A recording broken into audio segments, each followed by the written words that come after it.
binedi gwagara na kunana. Chukwu okike ya kpogo.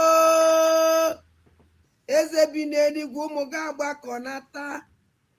Nna m anyị na-eme isi anyị na-eme ya ka anyị nọ na-eme onweghị iwe ọzọ anyị bụ n'obi ahụ njem nwere onwe ya ka anyị na-eji ijie wee na-asị gị ezi Chineke biko bịa ka ị nọnyere anyị chụọrọ anyị ka a lawa ajọ mmadụ ọkachasị ndị sabo ndị si na Biafra ya bịa ndị na-anụ ọgụ niile ba na-anụ ka ha wee fụdat na Biafra ya bịa si Chukwu biko ọgụ ahụgụ nwa ya nụrụ anyị ya gọzie anyị Chineke gọzie ụmụ ife gọzie ụmụ Biafra niile ebe ọnwụna anyị niile anọ ezi Chineke ma ana m akpọkwa gị n'isi awalida Mazi Nnamdi Kanu Ọhamadike nọnyere m ihe gbaala m ya ume were dọkịta na-agwọ ya ọya Chineke biko ọkwago ka anyị nwee onye ọzọ otu aka aka na-akpọkwa n'isi ọbata obie udu akọ mmiri na mbiko ihe niile ugoko dị n'aka anyị eme nke anyị ji nwụrụ mmadụ ma agụ nwa ya eme nke iji wu Chukwu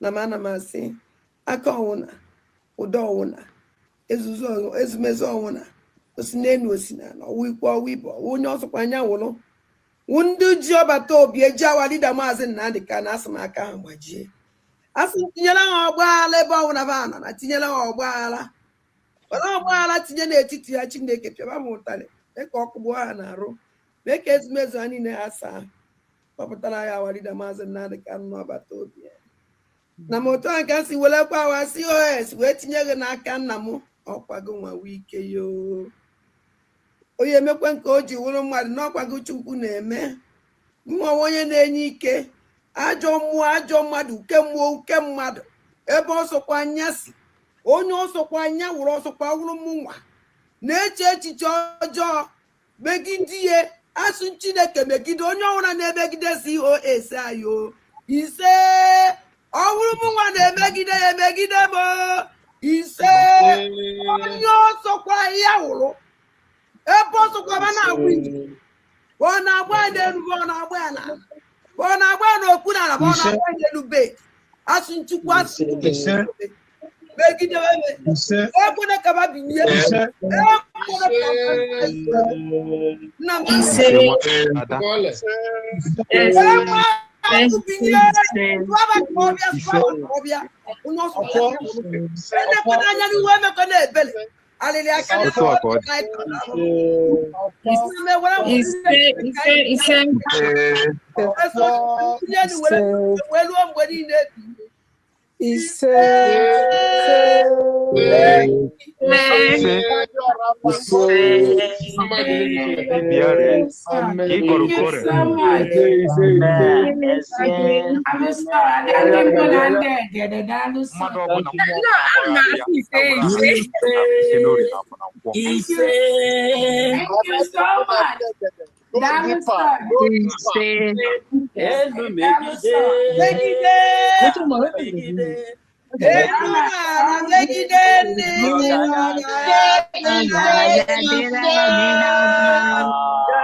maybe you go ya agora ya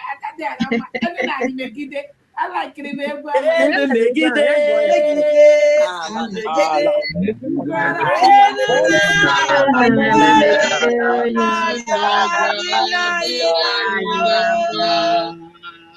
All right, thank you so much. Welcome, dear friends.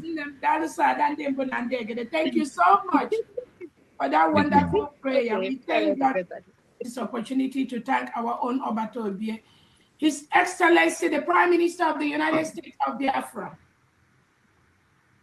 Anun Kankan.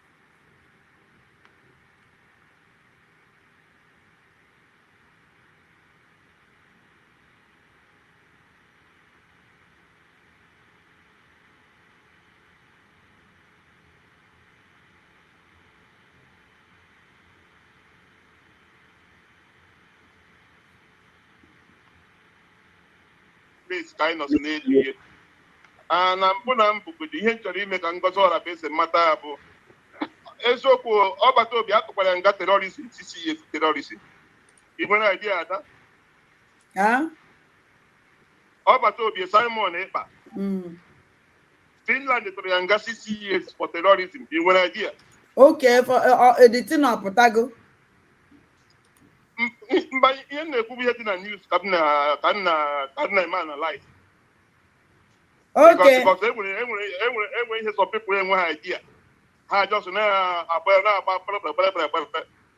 Finland tụrụ ya nga 6 years for terrorism Ngozi Orabueze bụ chief of staff Simon Ekpa bụ the chief of terrorism so Ngozi Orabueze nwere question to answer because ọma ihe mere ọgbata obi eji were mee terrorism o so were support ọgbata obi na terrorism o mere so ọ bụrụ ọmụnwa bụ lawyer Ngozi Orabueze nwere question to answer yes because mgbe niile ahụ Simon Ekpa dị terrorize ebe niile ahụ ọ dị eme terrorism ahụ Ngozi Orabueze so ya kee ihe o mere and onye nwa Ngozi Orabueze na-negotiate ihe that place maka chief of staff chief of staff to Simon Ekpa who the terrorist atụrụ nga 6 years then Okechukwu Nkere alias Isaiah Anyaoku who the finance minister na-eweta ego Simon Ekpa ji terrorize ndị ọ na-terrorize so which means I been a terrorism case. One person and her carry terrorism thing here like that. One person name in no begin to change and begin with a brave one a street, but we show the mother. I had to away but the plan terrorists today to a very court. Want to share evidence from everywhere. The chief of staff will be something on I am. Yes. So the court considering me invite. Sure. I'm going to invite a phone number. I got full communication. Young one over to be the plan. I saw the terrorists over to be them. My results also not over to be only make terrorists. Okay, we are Chico, Simon Ejiheko. Okay, we are last day will take a terrorist. So before I just send the agent terrorist, Simon is a terrorist now. Oh, when Catania Simon para before I send the Simon they go to terrorist. And when both jobs also done Simon plan we need that. So Hane me going Hane move. How if that is what goes around comes around. Sure. Simon Ekpa, I can make arrest one by one. They have questions to answer. Because that is how it works. When we put on the office now, and when the case is there, something they do. I got you know, I got you know when I I'm going to Chinese pass release day, but I got you know when I oh, dear. Gave him about this particular thing. Gave him about a phone, got to your phone. But communication even with that person. Must say when other people in our plan for some way is can't on that terrorism man had to Simon Ekpa. So we are here watching them. In the multi years on them, even when people Basara Ngozi Orabueze, also be literate or be educated. According to the information they in here na public data. Honorable Twitter hand.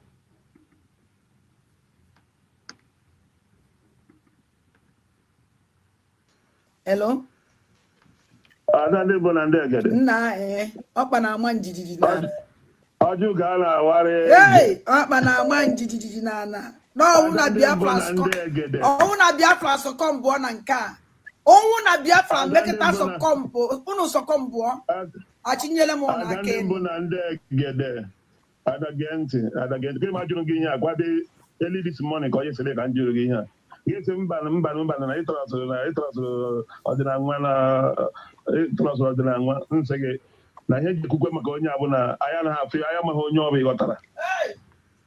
Anya amaghị onye ọ bụ and my spirit na-agwa m ọdịnanwa ọ na-ekele m onye abụ DSS agent ka onye abụghị onye Igbo ọdịna nwa abụghị onye Igbo onye na-ekekwe m tikere ya detuo ya because o nweghị ime a full statement ọgwụ onye nọ n'ala Igbo na-ekele m ọ nọ n'ala Igbo o nweghị ime ka full statement nke asụsụ Igbo ị na-aghọta ị na-watch program ya na-ege ntị so mana all these things ọbaghị uru ebe point m nwere ịjụ ya bụ ha na-ekwu this is their charter 27 charter ha na-agụ for prime minister abụghị m a lawyer because ihe ndị ahụ ihe ọ na-akọkịta number one ugodi o nwere red flag first number one red flag o nwegodiri ebu na gọọmenti nyere ọda ọ bụgodị na fake gọọmenti original gọọmenti na-agaghị enwe fundraising ọ bụrụ na ya na enweghị nọ n'itra ọ na-ekele ọ nọ n'itra o kwesịghị broadcast that fundraising that day nke a ugodi number one mistake o megodiri first then number two mistake o mere keta ọ na-eme this exposition o wepụtara meseji COAC sendierie 2 messages nke ọ kpọrọ ya nke ọ sị na esendizie nonsense a na nke o sendierie call me COS 2 messages o sendierie mana ya na enwe wepụtara former finance minister nwoke Nkere o wepụtara message from Nkere nke ahụ bụ number 2 fault o nwegodiri the number 3 fault o nwere as a media team as a media ọ bụ o claim na ọ bụ media ọrụ ya bụ ịnọ n'itra ọkpọ oge Nkere ya mee interview Biafra nso nụrụ ajụjụ ọ jụrụ oge Nkere ọkpọ COS o meghị interview etu atọ ike media wee mee ka ihe nye Biafra United ịkpọ COS mee interview promote Biafran cause ka ihe nyere ya sị media and o nwere followers o nwere 130,000 followers ọ na-eklem ka ihe nyere Biafra United ịkpọ chief of staff of Biafra government in exile ka m hapụgodi United States of Biafra government in exile chief of staff ya bụ Ngozi Orabueze doctor ka ihe nyere ya anya sị media o nwere media ka ihe nyere ime ịkpọ ya na mee interview nụta ihe o kwuru Biafra jụọ ya ajụjụ ya na onwe jụkwa ya ajụjụ dị n'ọkpọ oge Nkere oge Nkere interview oge Nkere ọpụtakwa gwa Biafra okwu Biafra jụọ ya ajụjụ nke ihe a na-akọrọ ihe asị nsị enweghị onye jụrụ oge Nkere ajụjụ ha nọ na-akọ chata ị na-akpọ ị na-ekele ma abụghị lọya ndị mere lọ gara anụ ihe anyị na-ekwu ebe anyị kwujuru ha agwa anyị na ebe anyị kwuru adịghị mma mana asị normal human being asị ordinary person mbụ ihe nna jụ bụ ka ọ gụrụ ihe ọ gụrụ kịta charter for prime minister ya gụọra anyị charter chief of staff in the government ihe that charter kwuru chief of the government then after ọ gụcha that charter for chief of staff in the government ya gụọra anyị in absence ọ bụ na the prime minister anọghị ya and the deputy prime minister when the deputy prime minister in that government ka onye ga-arọn the government ọ bụrụ na a ga-emegara point anybody ka onye ga-coordinate ihe ka the work of chief of staff in the government and the work of chief of staff in absence of the prime minister ihe a simple something ọbaghị ndị debe na-akọrọ anyị amaghị onye spirit everybody na-ekwe onye ọbụla ga-anụ Biafra ọnụ you must show your face. You must show your face. It's a sacrifice. Before I get into you must show your face. Ọ ka m etu ihe ndị ihe niile eme at once. Ndị iro niile ha pụta let all of them come out. Ka anyị masị ha ọ ga-eme ọ na-aga for the reason why ọbata obi eji mkpọkọta this guy nso. Because all na three what spirit ka ọ bụ. That is why ọbata obi eji mbịa this guy nso gbateele ya aka. Obodo ihe niile ọ na-eme na media.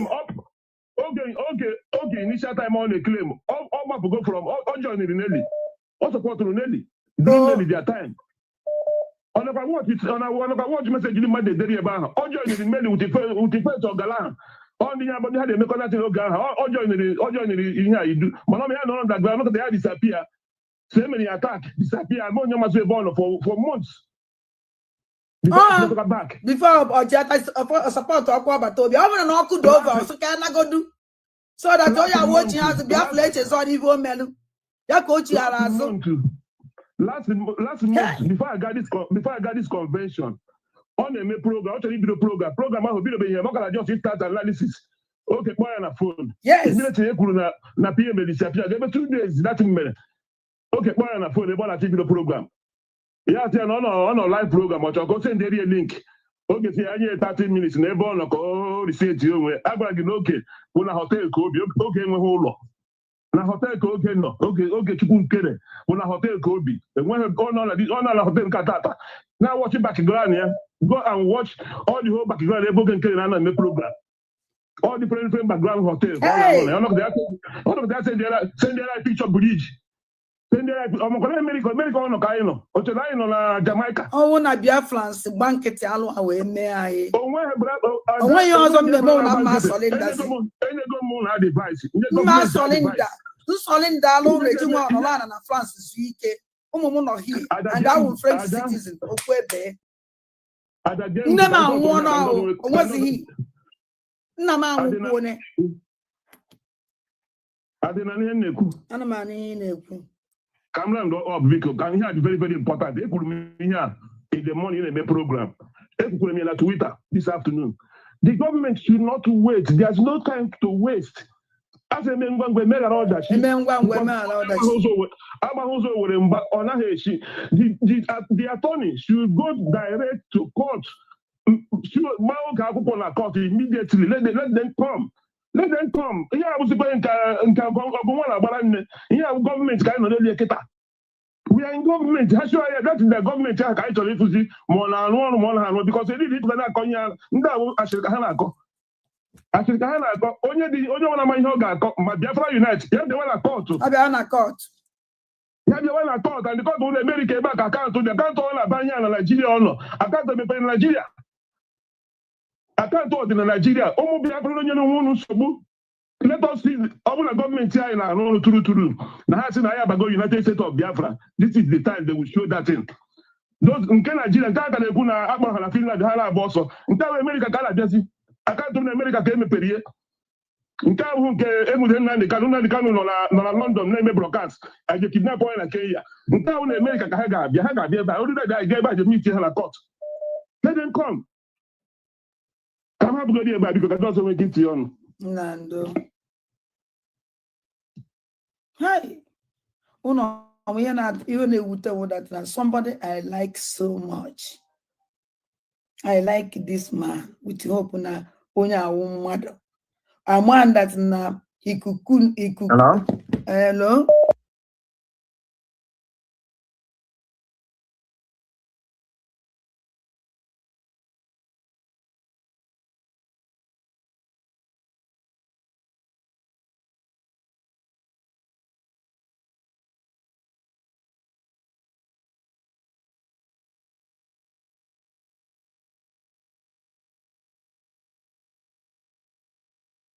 And the amụma niile ivulu bacha niile wasị because na amụma niile ivulu bụ nwere mgbe ivulu ma amụma na mma nọ na this mess nọ na amụma ịsụ na mma nọ n'elu eluigwe na mụ ya wụ onye ya wụ emekwa ebe nkara ịnọ kịta gbanyezie n'anya my condition ebe na amụma gị niile wasị na o nwere eziokwu dị ya nụ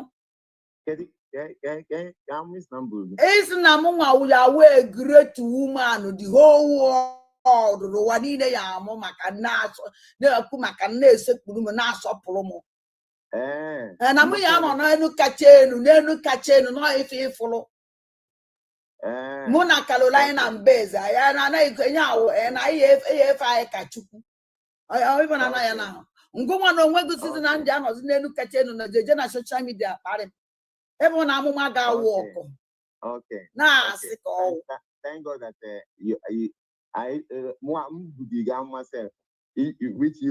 onwekwa mgbe m ji si na nna be anyị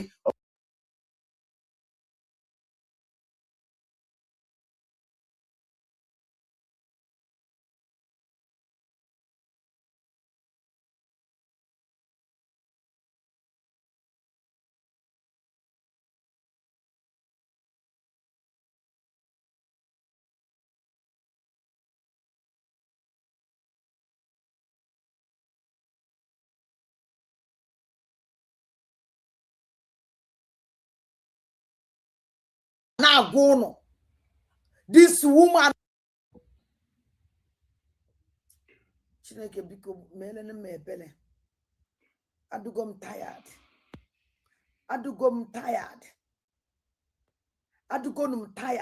I don't want to continue this nonsense adụgo m tired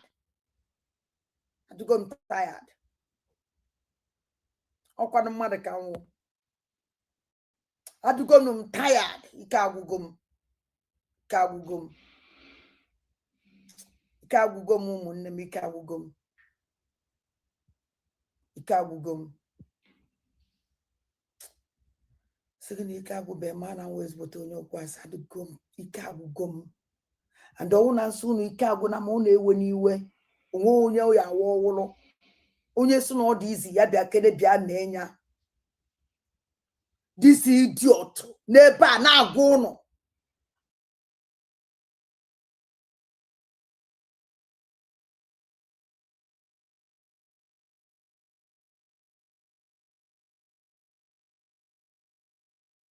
enwere ihe m chọrọ igwu unu maka ihe mmụọ onye metere ihe mmụọ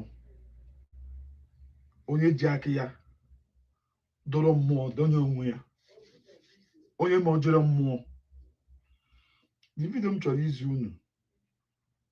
unu gee ya unu amara nga ihe mmeghe ude na-anọ na France ihe mmeghe ya nga oshi o ji aka ya mete ihe o ji aka ya kpọọ mmụọ so wụrụ ya nwa na-emegide nwaanyị ka nwaanyị na mmụọ na o megide ya enwe onye chụghị ya enwe onye tara aka gị ya ọ mmụọ believe me so watch ya nụ ihe o kwuru ihe o kpere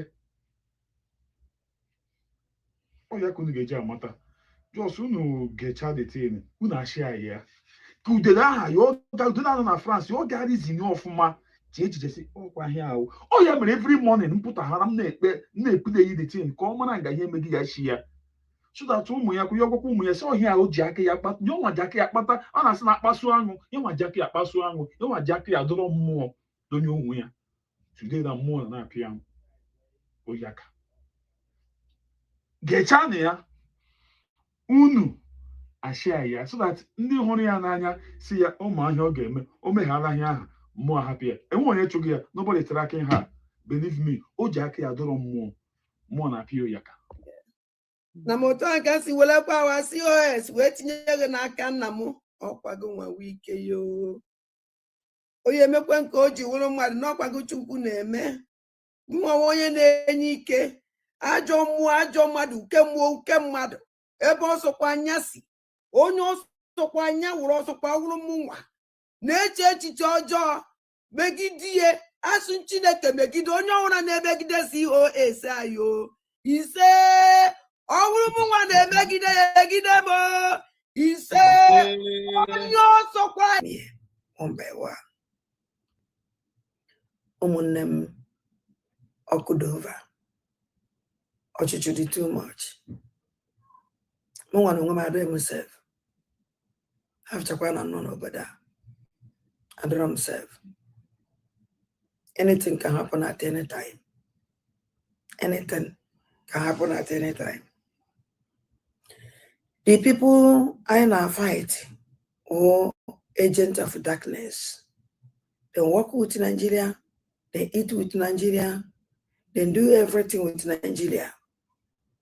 They are following me, they are tracking me, they are everything in me, and they follow. And I just can make mistake. They are waiting for mistake. Just one mistake. And that mistake, I'm why you make because I come Dutch. And another thing that you make on any day, on be in the run of on anything, Pasalam, on an educate me attack or woman. I don't know, I wanna, when I never my attack is see, only Bulumu Ngozi Orabueze. Only Bulumu because on some akani EKPA.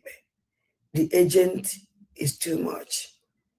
On one was of a zero, spiritually, physic, everything. But I'm by spiritually, fire.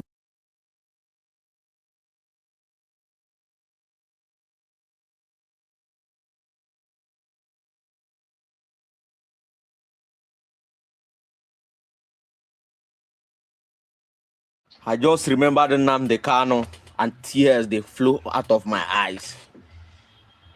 I did do this video especially to those of our army colleague, to gallant soldiers all over Nigeria, especially our Igbo people.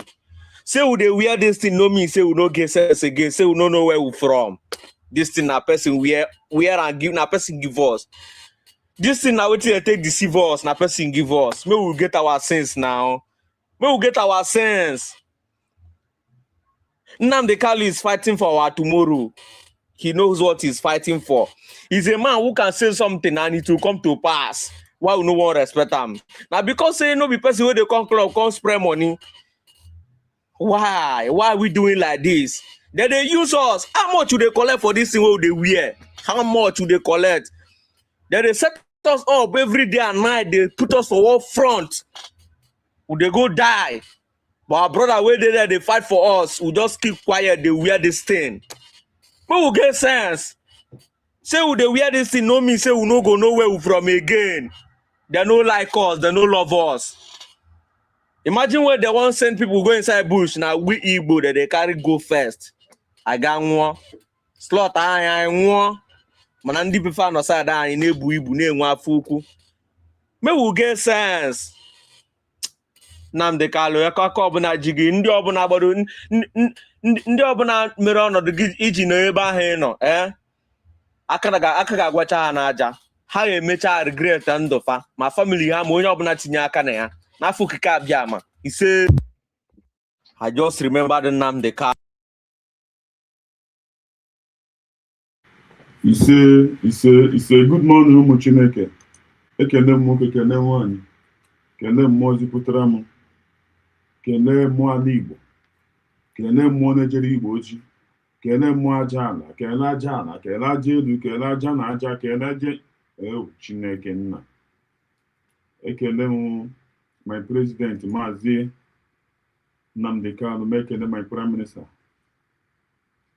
Mazi Simon Ekpa, kene afọ mụrụ Biafra, nwaanyị ka nwaanyị, deputy prime minister United States of Biafra. Nwaanyị gara Finland bepụ anya mmiri menye nwoke na-aga emenwuni.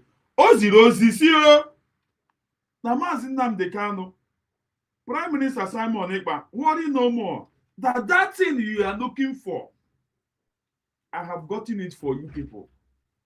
That they should not worry. That she's here for them. Chai. Only that word. Only that word. Only that word. Only that word. About Obiano, you're smiling, yeah. And make all the cabinets of United States of Biafra. And make all the forces,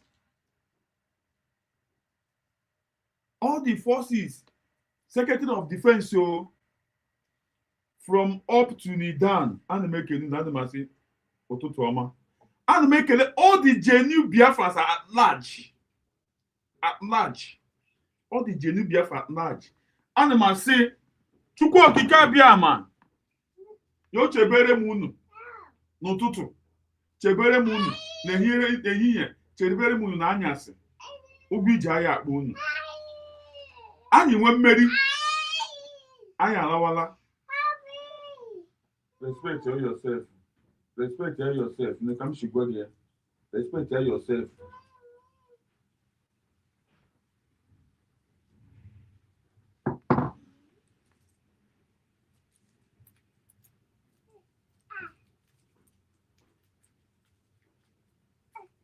Let me open it.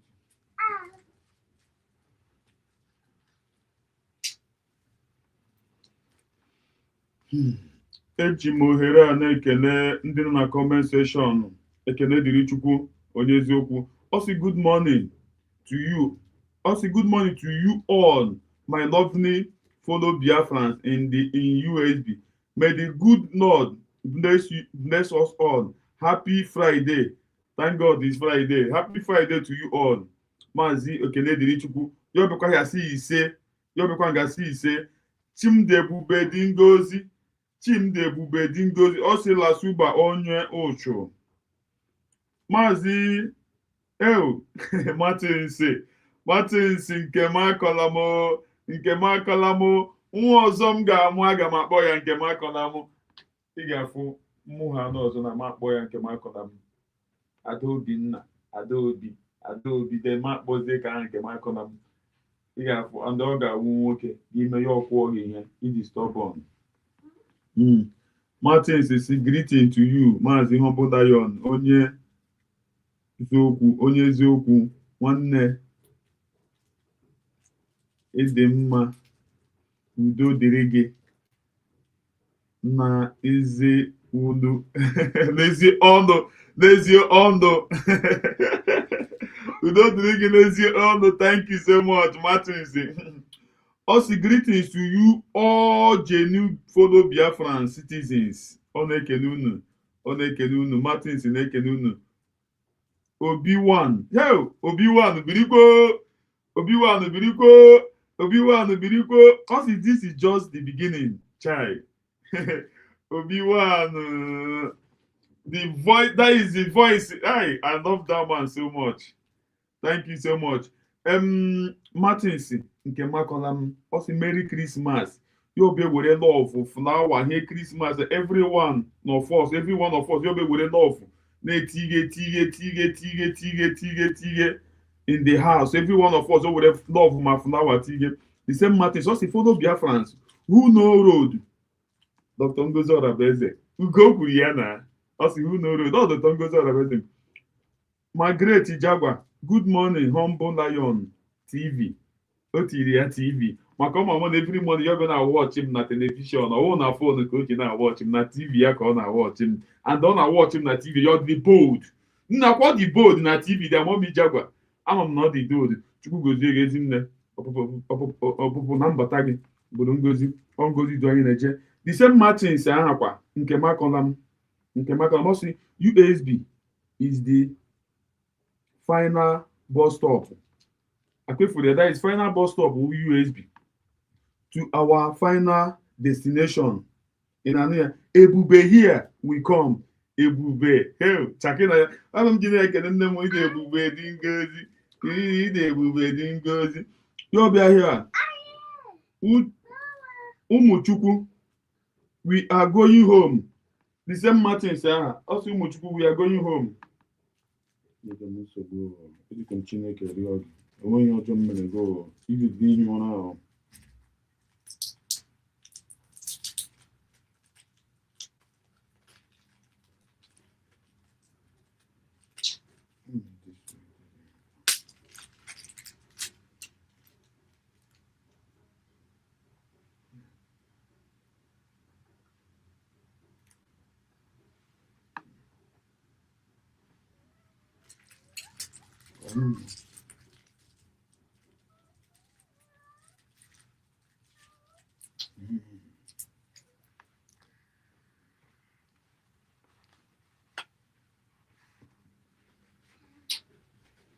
Ụmụnne m na-ewe n'iwe biko unu ewe n'iwe ọwụ ya ka m na-ekpe Chineke nna ya ome nnọọ ka onye ọbụla lawa ọsịsọ ụmụazị a mụrụ n'obodo oyibo na-eteki advantage of person. Ha na-eteki advantage of person. Ụmụazị ọbụla amụrụ n'obodo oyibo enwee respect. Ha na-eteki advantage of somebody. Believe me, ha na-eteki advantage of person because of amụrụ ha n'obodo oyibo. They are taking advantage of us. Ụmụazị amụrụ n'obodo oyibo ha na-eteki advantage of us, na-eteki control anyị ka anyị ụmụazị. Why did ala Biafra they cannot do this kind of thing? Ha mere ya na ala Biafra akwụwa ha anya na ọnwụ na ala Biafra ka ị na-control m ya ma akwụwa ha anya. Ichine m bịara igwu egwuregwu with you. Martin Sosin that's boss of we are going home. Ụmụ Chineke, ụmụ Chukwu we are going home. Chimdi Ebube Dingozi ọsị ise adụchụ. Ya wekpere aha Martins abịakwa here ọsị keep preaching the gospel of redemption. In an ọkwa Martins nne m jagwasị please make una click the like button and share the live broadcast. Thank you. Nne m Chukwu gozie gị ha nụrụ ya. Chimdi Ebube Dingozi ọsọ adụchụ ntakala onye ara your evil is punishing you. Yahweh will not punish you. Enwere ụzọ ka ụzọ o wevuru ewevu onye ka ji love ọ si USB afọ gị ama m ya anụna m ama m afọ gị onye ụzọ si ise CJ ọ sị good morning thank you nwanne mmadụ thank you Chukwu gozie gị Emi Pọpọ Emi Chike ndewo ọ bụ onye ka ọsọ akụ ABC good morning from my side good morning onye nọ nso Chinyere good morning here Mazi Humble thank you so much nne m Esther Ezinne ndewo love you so much nne ndewo ekwenụ ya ọmịmụ Ezinne mgbe ọbụla m pụtara here she must surely come thank you so much also compliment of the season to all meaning Biafrans Akwebuisi the great lion well done and regarding to your entire family one love I join you to is a great love thank you so much nnem thank you nwanyị ka nwanyị o zigara Mazi Nnamdi Kanu zigara Prime Minister Simon Ekpa ozi and ozi o zigara erutele ha ntị ozi o zigara erutele ha ntị so thank you all nwanyị ka nwanyị ozi iziri erutele ha ntị Chukwu gozie gị Ezinne asị m ihe dịka ga-akọkwala m nke m akọla m ụmụnne m the link unu hụrụ the link dị a akịfụrụ link a ga-enye unu nsogbu again ana m arịọ unu asị m unu ewekwala iwe maka ya link ya na Jones that time aha biko link ka ugbu a ga-enyezi unu nsogbu believe me m na-arịọ unu forgive m na all those times aha datin nọ na-eme na-eyi na-eme all those kind onye bịadete na-agbapụ ya unu ewekwana iwe ọwụ amamihe m ga-akpọ ya akpọ I don't know wetin I go call am but thank you all for always be with me to preach the gospel ana m ekele Martins okwu anyị ọnụ na-ekele Asatina na-ekele Mommy Ngo ezi nwanyị ụmụ nwanyị ọma njem ọnụ asị m Chukwu gozie na-ekele the minister na-ekelekwu ya sị Chukwu gozie mgbe ọbụla ọ na-apụta every time ha na-apụta ya na-anọnyere m ana m asị Chukwu gozie unu niile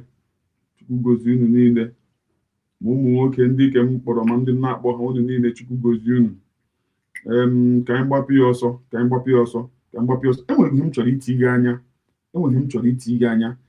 believe me ihe m chọrọ iti gị anya believe me egebe m ya I never listened to them but achọrọ m ka ụmụ na unu ka anyị gee ya ka anyị mara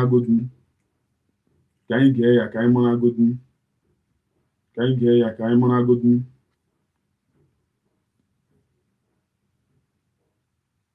make we listen to them ka anyị mara agodu ihe nọ n'ime ya we move.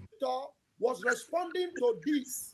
Ngozi went because Victor made an earlier post. I have not read that post on this platform. Maybe I'll look for it and read it sometime. I can't even remember. Since you been there, Zaga no been a post, you on a post. This man, I'm a post to one in Kembo, post to one in Kebo. On what idea? Post to many things over there. On what idea? Mecha been there, Zaga no be I for I needed to worry. Not chaya, pushing everybody. This man ain't what idea. Or because of an audio or two go siding care. So we go away post to this even while Zaga bank off for ya. They say nanny fan and blah like them mother. And they money for them seats. Since this guy put on the die against Ngozi, when and call koala. The guy in there against Ngozi, and then here against all the Idrele, and then human achieve. All now we Guinea against somebody. Guinea against somebody. you must surely achieve something, and the hino na edede.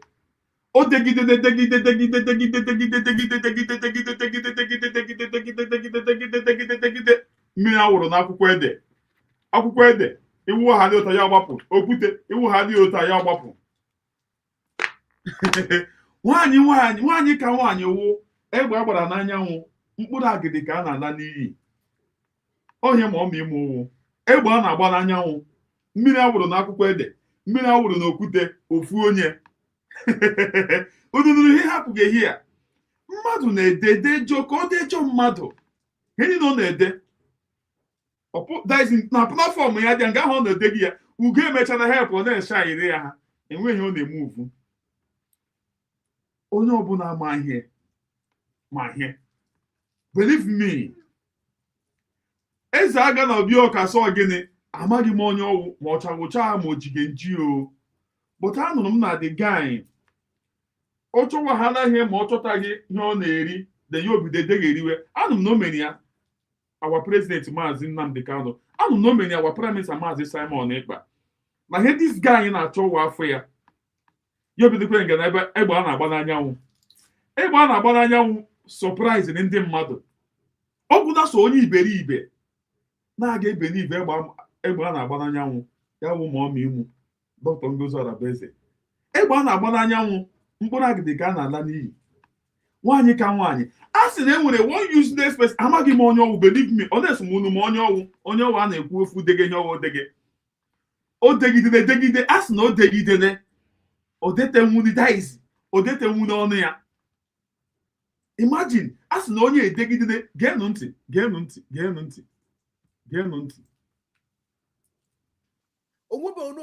Ị na-anụ? Because of Nigeria tagun ugo go 247 jebe decidezie ịbịa jos na-ewefutara anyị granọtụ na akụ awụsa ya na popcorn. Ị na-anụ ya? Ha mere expect na ugo pụtaghara from the cabinet ya o butere ha bread wụ adorie di bread maka bread like this. Bread on na fridge dia. Bread on na fridge. Ọsọ onye bread nọ gị ga-eweta ka m gburu ya demonstrate ha ihe ka ha mara ihe m na-ekwu. Bread anọ.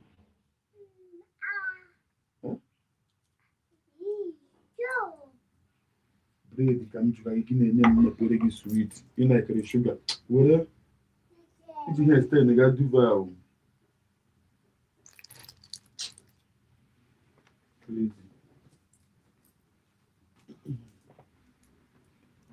Ụmụnne unu ewe n'iwe. So this guy anụmanụ ama onye ọwụ asọwa eze amụrụ na gịnị ka asọwa eze aga n'obi ka asọwa eze gara n'obi. O degidede enweghị o detere. Imagine ka mmadụ dege ihe ka o degbuo mmadụ, enweghị o detere chai, and you continue. And ka ọ na-ede the thing, nwaanyị ka nwaanyị na-aga haya. Ọ dịka nnọọ na-aga na-akpọlite mmụọ nwaanyị ka nwaanyị.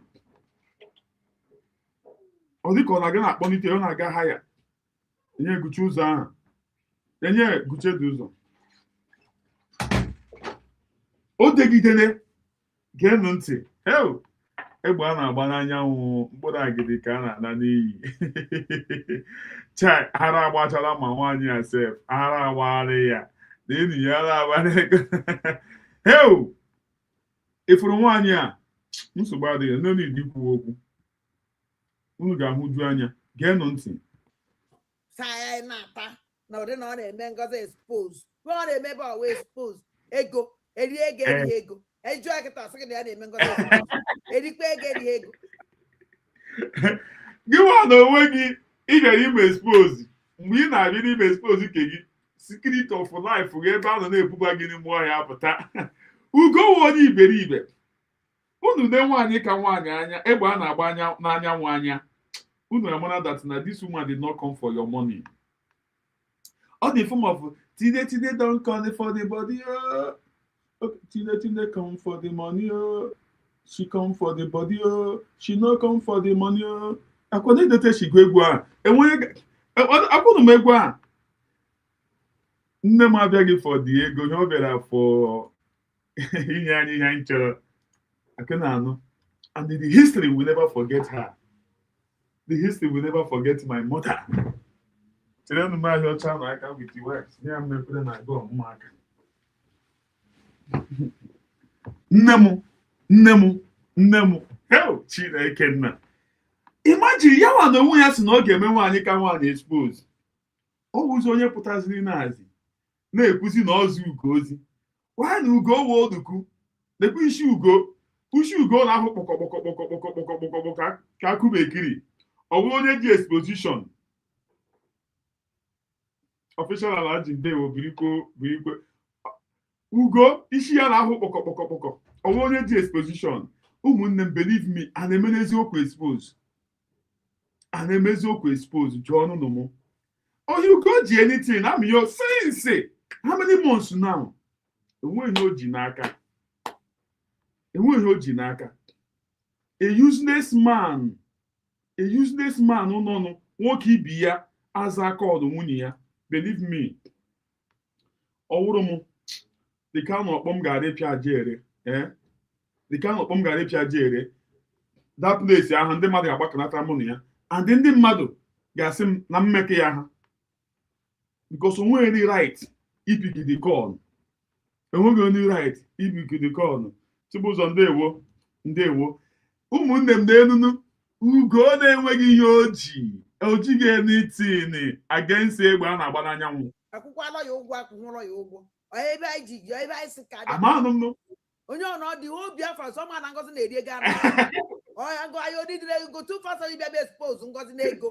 Ya bịa meela anyị expose Ngozi n'ife na-eme na Biafra. Trust Ngozi na commit or if I chọrọ. Ịhụ na ya no.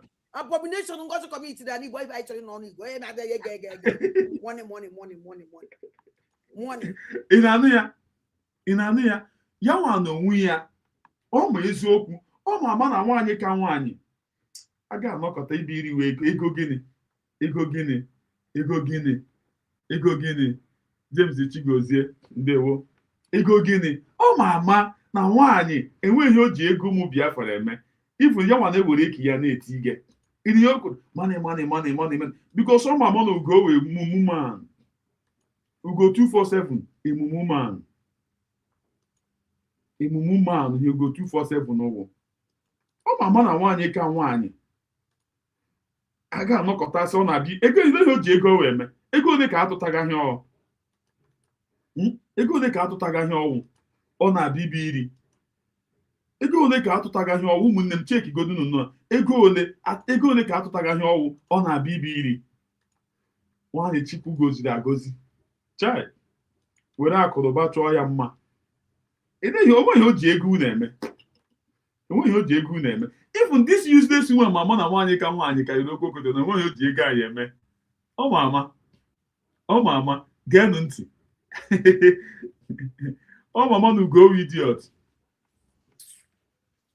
Onye ama nkịta sị ya eme ya ọkwado ndị ahụ lere ka mara. Na na-ege ntị. Make it a habit. 7 minutes of Tai Chi every morning, all the way for 1 month.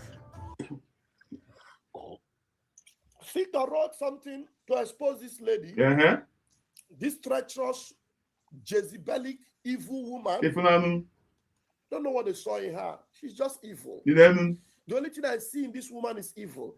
You know, I don't see beauty. I don't see God. I don't see charm. Chineke God.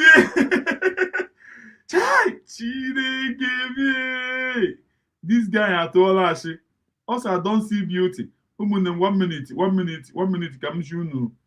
Comes you know something. Also I don't see beauty. This guy idiot. This guy onye iberibo. This guy oduku. Also I don't see beauty. Hi, Chineke God. 1 minute, no. I want to show you something. Hi. Also, I don't see beauty. So some nwaanyị amana. Ma so wo ma omi mu self. Mo mara na abam n'anya. But o ma omi mu. You know you cannot fall in love with your mother. Mama omi mu mana. Idiot anu na ekwuge. ụmụnne 1 minute 1 minute ka m ji unu ma ọ mee mma. Hai, anụmanụ a lekwa idiot anụ na-enyere tawa ọ nọkwa na-eri tawa o chefere mgbe ọ nọ na-eri tawa because ego a na-apụta a useless boy man. Ọ wee boy ka ọ bụ man nke ọda ọsị nwoke pụta isa jere pụta na nwoke jere nwoke. Ụmụnne nwere ndidi. I want to show you my beautiful mommy. Have you seen my beautiful mommy? Maybe a better thing. I can't post it in one. All this one. Okay, some. Can't you know? Mwe mara na-eme m ihe mami mo. Ichukwu gị na-egbuga isi egbu mami. Ọdụbọjị ebe isi ka ịbụ. Ihe dị mma. Bịarie m ego ka m nwee ya. Ihe dị mma. Rie m ego ka m nwee ya. Ụmụnne m natala m ụta. Lekwenụ nne m. Lekwenụ mma.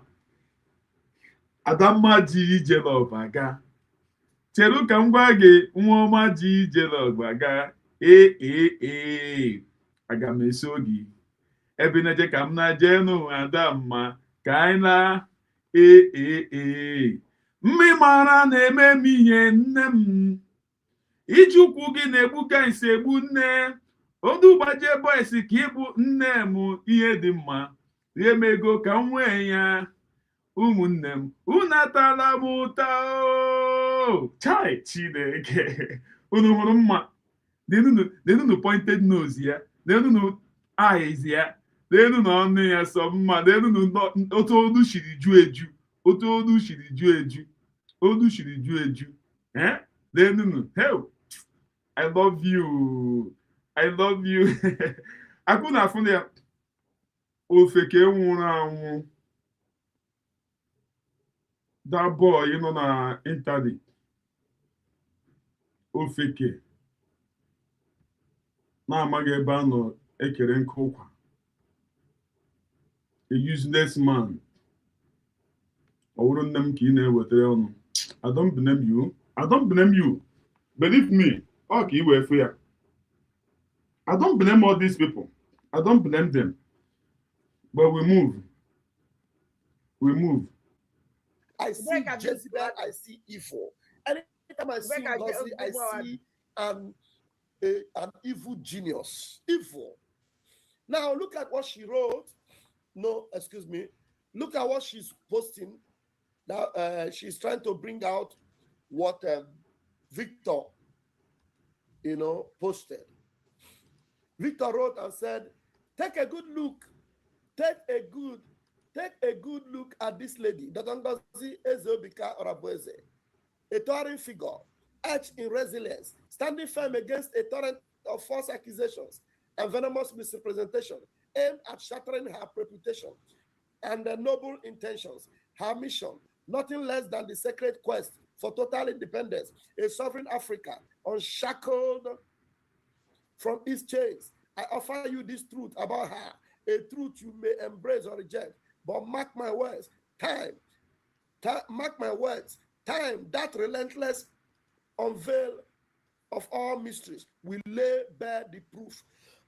Now, as my brother Victor waited for that time, the only thing that time did was to expose this serpentine spirit.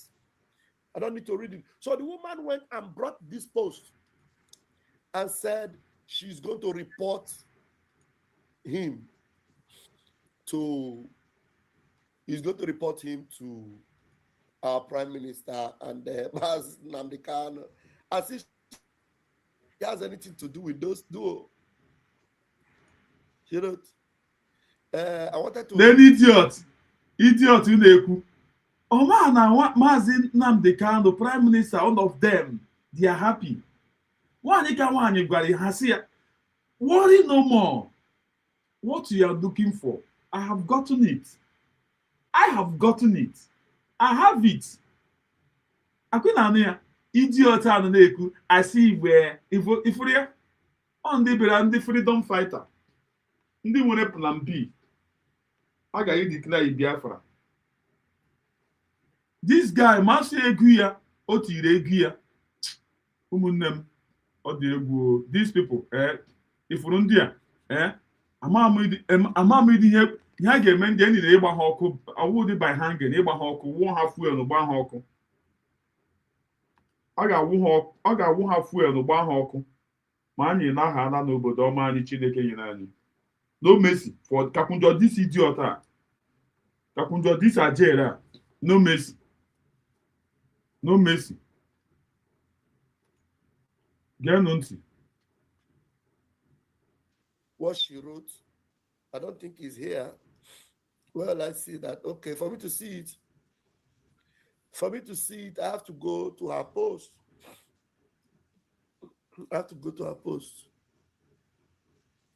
Okay, she wrote here. She said, "We will notify Mazi Nnamdi KANU and PM how this one who wrote this fell from grace to grass. See his name below." He said, "We will notify MNK and PM. We will notify MNK." She's using initials because she knows the spirit of these two will destroy her if she ever mentioned their name fully. Because thunder of God will destroy her. She has not the truth you may embrace or reject. Unafuna. The line is open. Unafuna.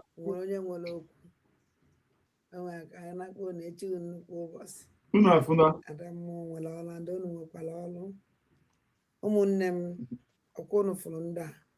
I have left my message to Victor Ezra.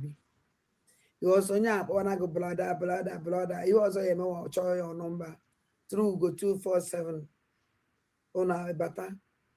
I will never say by him. I can show you. Down dojo. In my heart, even here, authority to help with the guy from that. The guy in anything to do with this guy. The guy in anything to do with this guy. Oh, him no the woman. Oh, you can jealousy, envy. Na gaga kia. Oh, ya ko ojine mege this guy exposure. Don't follow your owner. If all that's now destroy anybody none this is struggle. In Anuya. Oh my. Because oh my man this guy, but he destroy you one. You know, you may understand. Oh, but at the end, they also put on your very destroy. Oh my man this guy.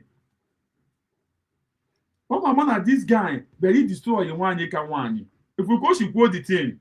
Oh my God, when I get more understand, when I get more experience in your name.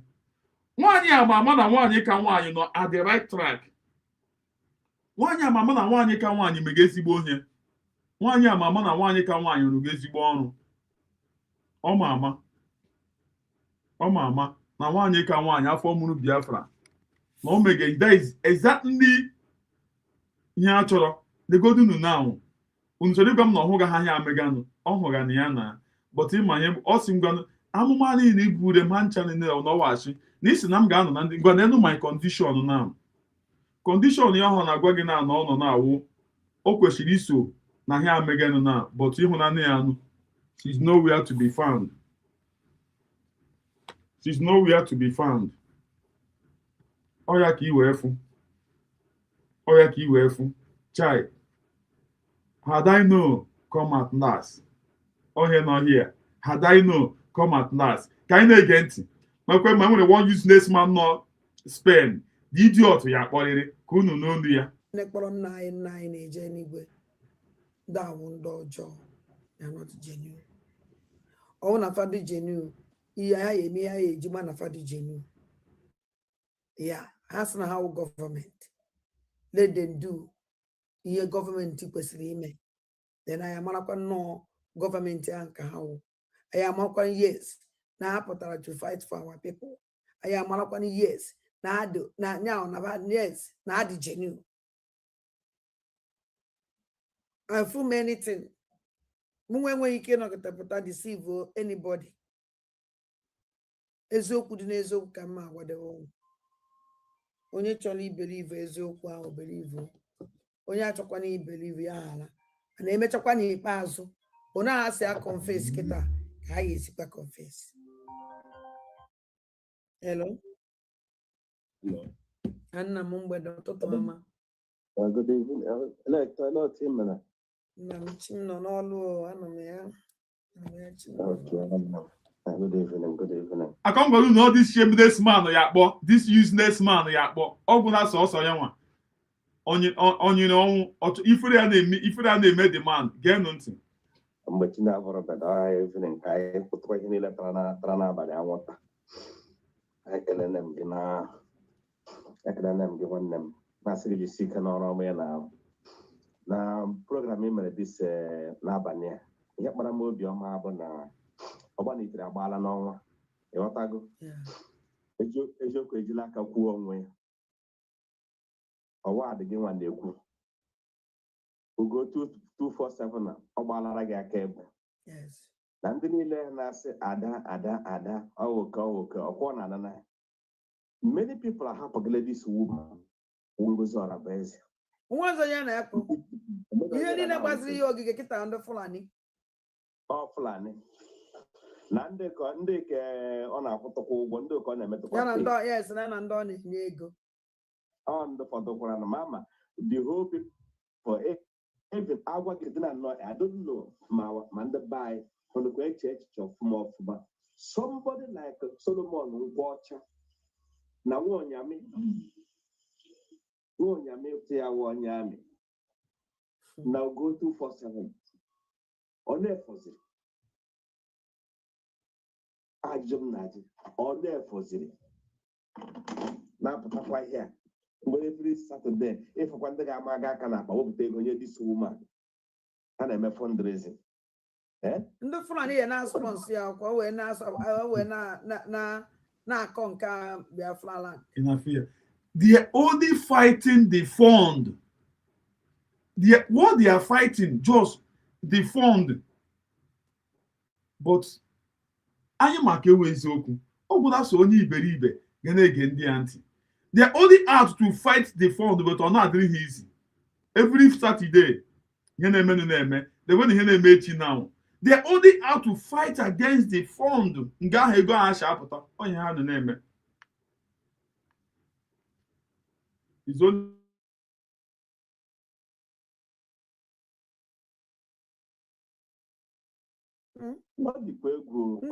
ndị na-enye ya ego ndị support that Islamization agenda ahụ nọ. Yes. So abanye na-anye ya ego ka ọ na-agba mbọ. Ịnọ nkịta ebe Ugo 247 sị na mmadụ nyere $10,000 so fonye $5,000. Ndị ahụ kruk nnọọ ego a na-aga kesi ịhụ na adịdịkwa n'egwu eziokwu. Gụọ onye ma ekpe resịrị dị ala na mmadụ abụọ na anaghị eke okwu ha ma ihe ha megị and ọ bụ eziokwu. I don't see reason why this woman ga-eji ga nakọrọ ndị mmadụ ego na-eji aga kesi oge nkere. Finally enweghị ihe a nara about that case. And onweghị ike ikwu okwu about it dị mụ na-agago mba. Ụmụnne m enwekweshi a nara ego eji aga kesi oge nkere. Enwekweshi nothing like that. Ka akwa ebubo ka ndị a na-ebokwe nwaanyị. Enwekwe nothing like that. Enwekwe na ụmụnne m biko kwanụ anụ karị bi ya nothing like that. Ndị iberibe ndị ifere na-eme a na-asa ama ndị mmadụ na nwanne ya na-akwụ ọ na-aga akpọpụta ndị mmadụ na ndị eji ha mere ndị be anyị ugboro ole ka ihe ga-eme n'ụlọ mgbe ahụ e mere o kwuru okwu nwanne ya ahụ eji eme program ebe a nwanne ya nwoke eji eme program hie ndị egwuregwu ndị gara recruitment ọ na-agara ngwa ndị ga-esikwe ntị na-aga onye enwuzie na mbịa na-emere ya ebere mba ọ ga akaụntụ tipụta ihe a. I don't see reason why ga-eji mewe mgbe Simon and Nnamdi Kanu this account issue was in secret. Ngozi Orabueze pụtazi so pụtawa ndị adị niile pụtara mgbe mere okwu na akaụntụ gara akwa ego eji today and enweghị ihe ọ kpọrọ ya na ọ na-aba nọ ndụ ihe file less concern. Ndị be anyị gburu ka ihe ga-eme ụlọ mara ihe ugbu na ole ka ife ga-eme unu amata ihe ọ dịkwa egwu onye bụ ọ dị atọ na-eso Ngozi Orabueze na-eme ihe na-eme broadcast for her na oge nkere and this is CRC ha ncha betrayers ka ha bụ that is ị na-enye aka na-akpọgodo Simon na Nnamdi Kanu n'ọba yes ndị aka ha dịrị ọcha ha bụ ife ha na ndị ahụ paid agent ndị ahụ gọọmenti agent ihe ya ga-emezi ụlọ nwere mata na ndị a na ihe ha mega awụrụ ya eluigwe na ụmụ ọkụkọ apụtara tie na ndị emegede nkata iviri na mgbe elu ụmụ ọkụkọ apụtara tie na ndị ihe ha na-eme abeta ha nọdụ n'ihe ha soro n'ihe emege enwetụkwa ndị ga-emetụ na-esotukwa ndị stepụ ebe ihe ọ ga-anụzi even sọsọ ogoro sọsọ na-anụ go 247 pụtara is enough onye chọrọ ịmara ihe mara ihe oge nkere ka onye ọrụ na-esote marakwa na Chief Survivor na Ugo 247 Ugo 247 that cannot offer anything. And when here Ugo 247 can offer the government nothing. The way here Biafra TV mega now. Ugo 247 na get many year to the young one. Ugo 247 that cannot offer anything to Biafrans. Yeah? And when your man Ugo mega exist. Chuk survive all because Chuk survive all. And when your man no mega it mother mega exist. Umu Biafra. Unu mama ndị ka ahụ mega exist. Exist people ndị mega exist. Na kwere Biafran TV na-eweta exposition. Akụ na afụ ya. Ọ ya wụ ndị aha onye cheta ha na ya si ya. Many people this read Biafran TV mepere anya.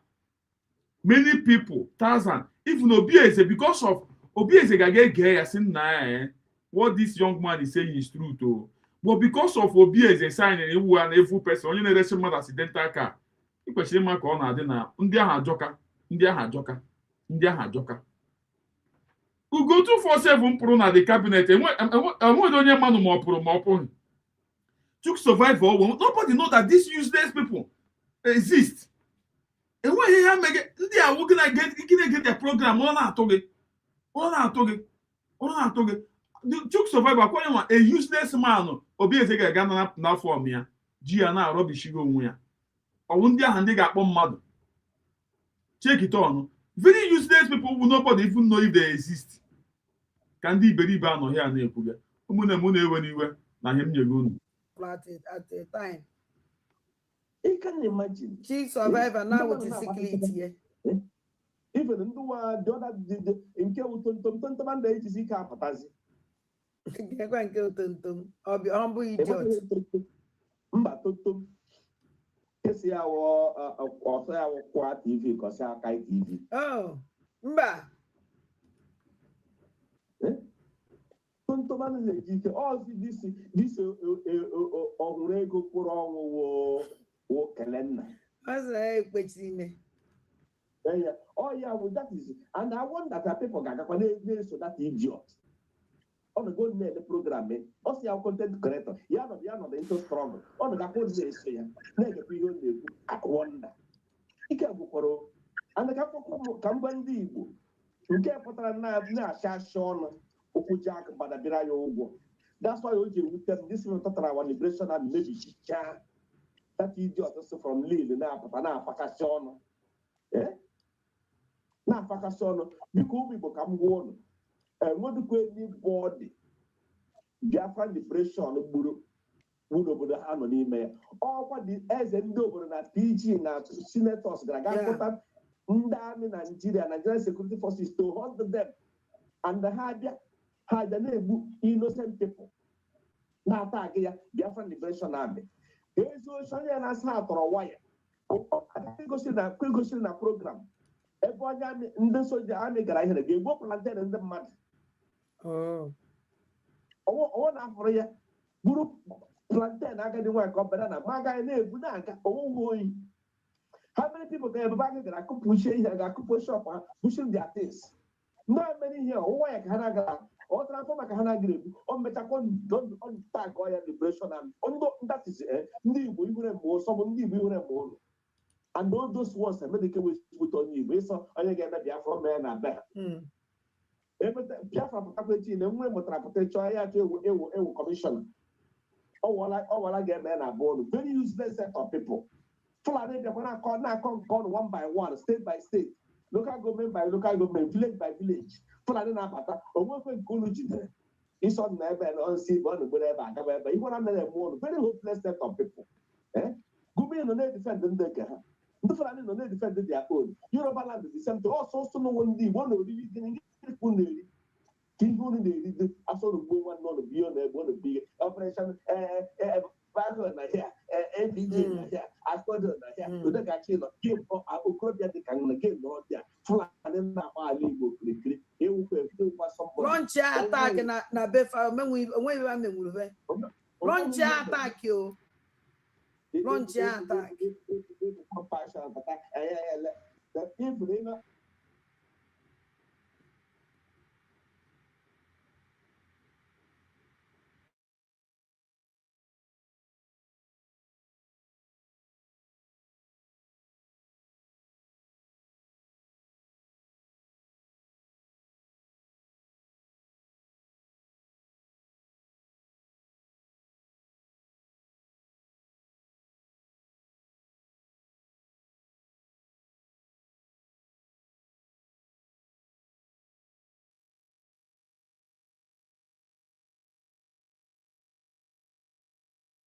na onye na-ewetara nwaanyị ka nwaanyị ọnụ lekwe na onye na-ewetara nwaanyị ka nwaanyị ọnụ lekwe na oto mmadụ dị onye na-eri jube n'afọ lekwe ka ọ dị because of ọ gara school no matter how to write lekwe ka ọ dị lekwe Victor eze aga n'obi ọwụ lekwe ka ọ dị ka onye ala nukwa ka ọ dị ka onye ala even success katọ dị ya mma lekwenu ka ọ dị look at how he look like lekwenu ka ọ dị Victor eze aga n'obi ọwụ dị ha ọ ka unu wee fụ ndị mmadụ na-ele onwe ha anya mmadụ somebody cannot look himself before ya ọbịa nnọọ bịaba nnọọ I not blame all these people. I not blame them. Unu ka the Victor eze aga n'obi ọwụ dị. Ọ ya nwa dị ihe aha ahụ. Lekwe ka ọ dị ka ihe erichara nri ihe ọcha ya aka n'ahụ. Ọ dị ka onye erichara nri ihe ọcha aka n'ahụ. Sorry. Obere nwa ka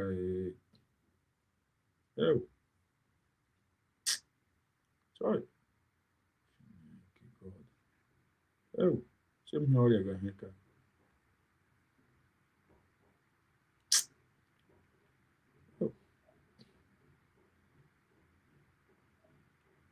Victor eze aga n'obi unu afụna ka ọ dị ka onye erichara nri ihe ọcha aka n'ahụ.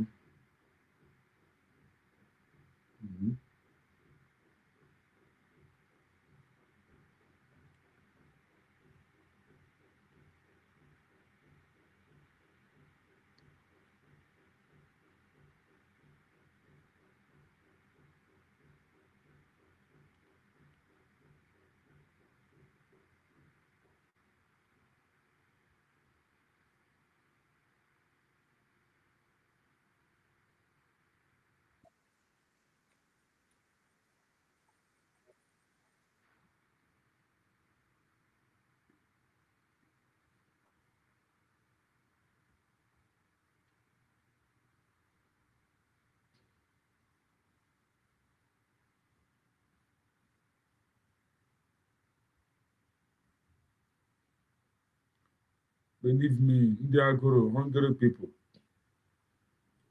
people, very shameless people. Na-ewetara onye ka ha ọnụ. I no blame them.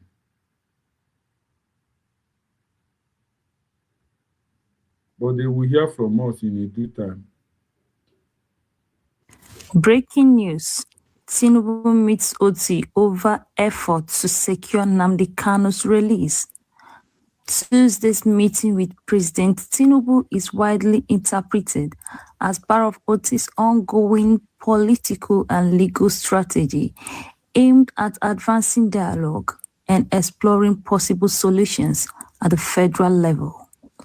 While Mazi Nnamdi KANU is free to appeal his conviction, I am happy to inform you that I have activated and will continue to work on the already agreed strategy until his freedom is secured, Governor Oti said. This is a welcome development.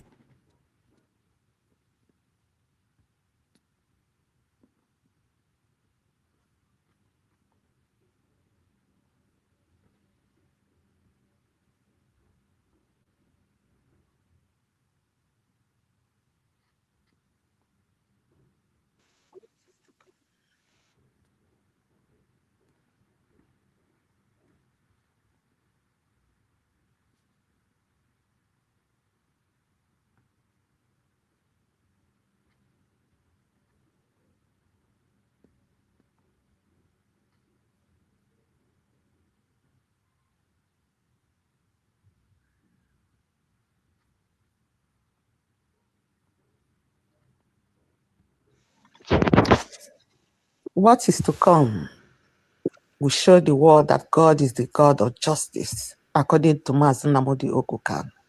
He said that the God he serves is the God of justice, of which he is going to prove himself once again. He has proven himself by allowing Motosho to put out what they have planned for him. But God, in his infinite mercy that knows him before he was born, is going to do the rest. He's going to shock Biafrans worldwide, even the world, what God is going to do.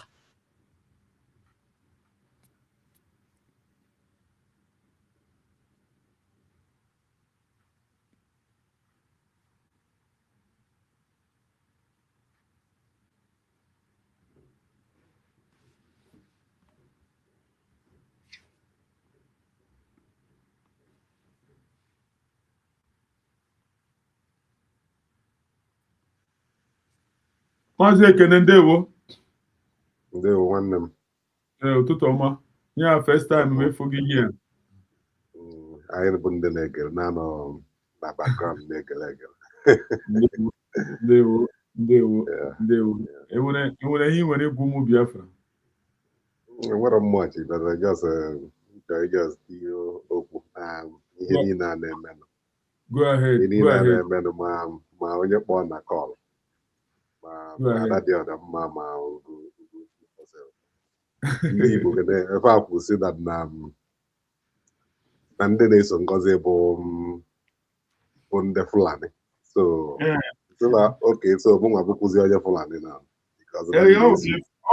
ọ ka ịfụ ndị iberibe asị na nwee ndị a na-akwụ ụgwọ enidikwa m ego ọbụrụ na agịrọ nke agụ nkịta onye mụrụ n'ego ọnụnụ ọ ka iwefu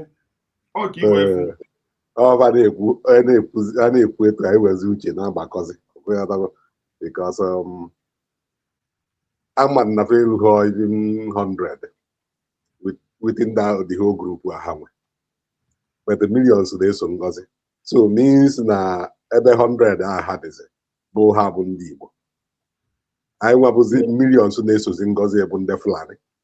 So means na ndị Igbo erughị ọnụ million because a million na-eso Ngozi. So nke a bụrụ ofu. The other one na-eso nchekwa ikwu bụrụ gbasara nke ọkwana n'uche nke ha na-ekwukwa na ya na the man kpọọ na phone.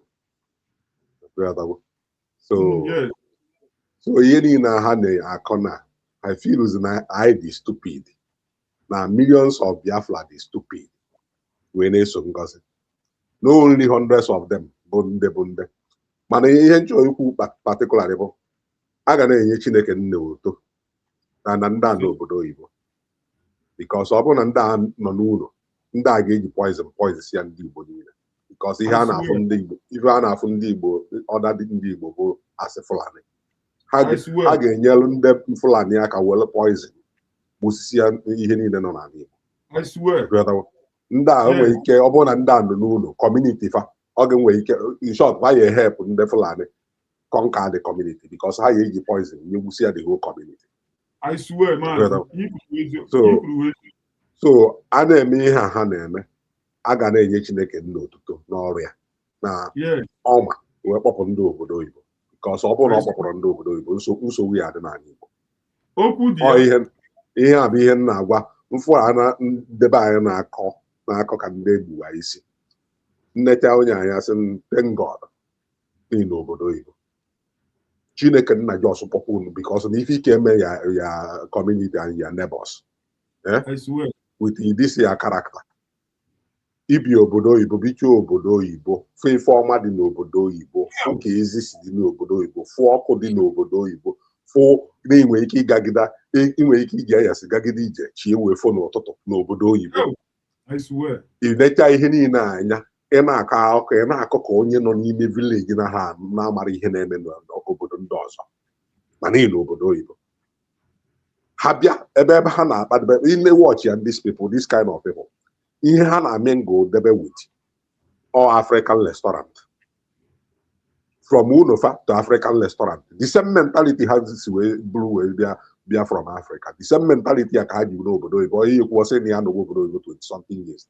30 years but he still have that mentality ka ebe ihe delivers to ndebe ụnụ na ọ bụrụ na ịbata n'ụlọ asị onye ji obodo oyibo nothing ịbata ị na-akụkwa the same akụkọ ị na-akọ maka ama nnọọ na-abụ nge village like this o nwere some njakịrị people my friends or my community or my neighbors nwere ike ịma n'ihu m asị ha this is not funny ihe a abụrụ a funny something ihe a unu kwuru na were ihe mụọ amụ na ọ bụrụ ihe eji amụ amụ ọ bụrụ ihe eji ekwu okwu fakwụrụ na-ene m I said don't use this kind of word to human being like you it's not necessary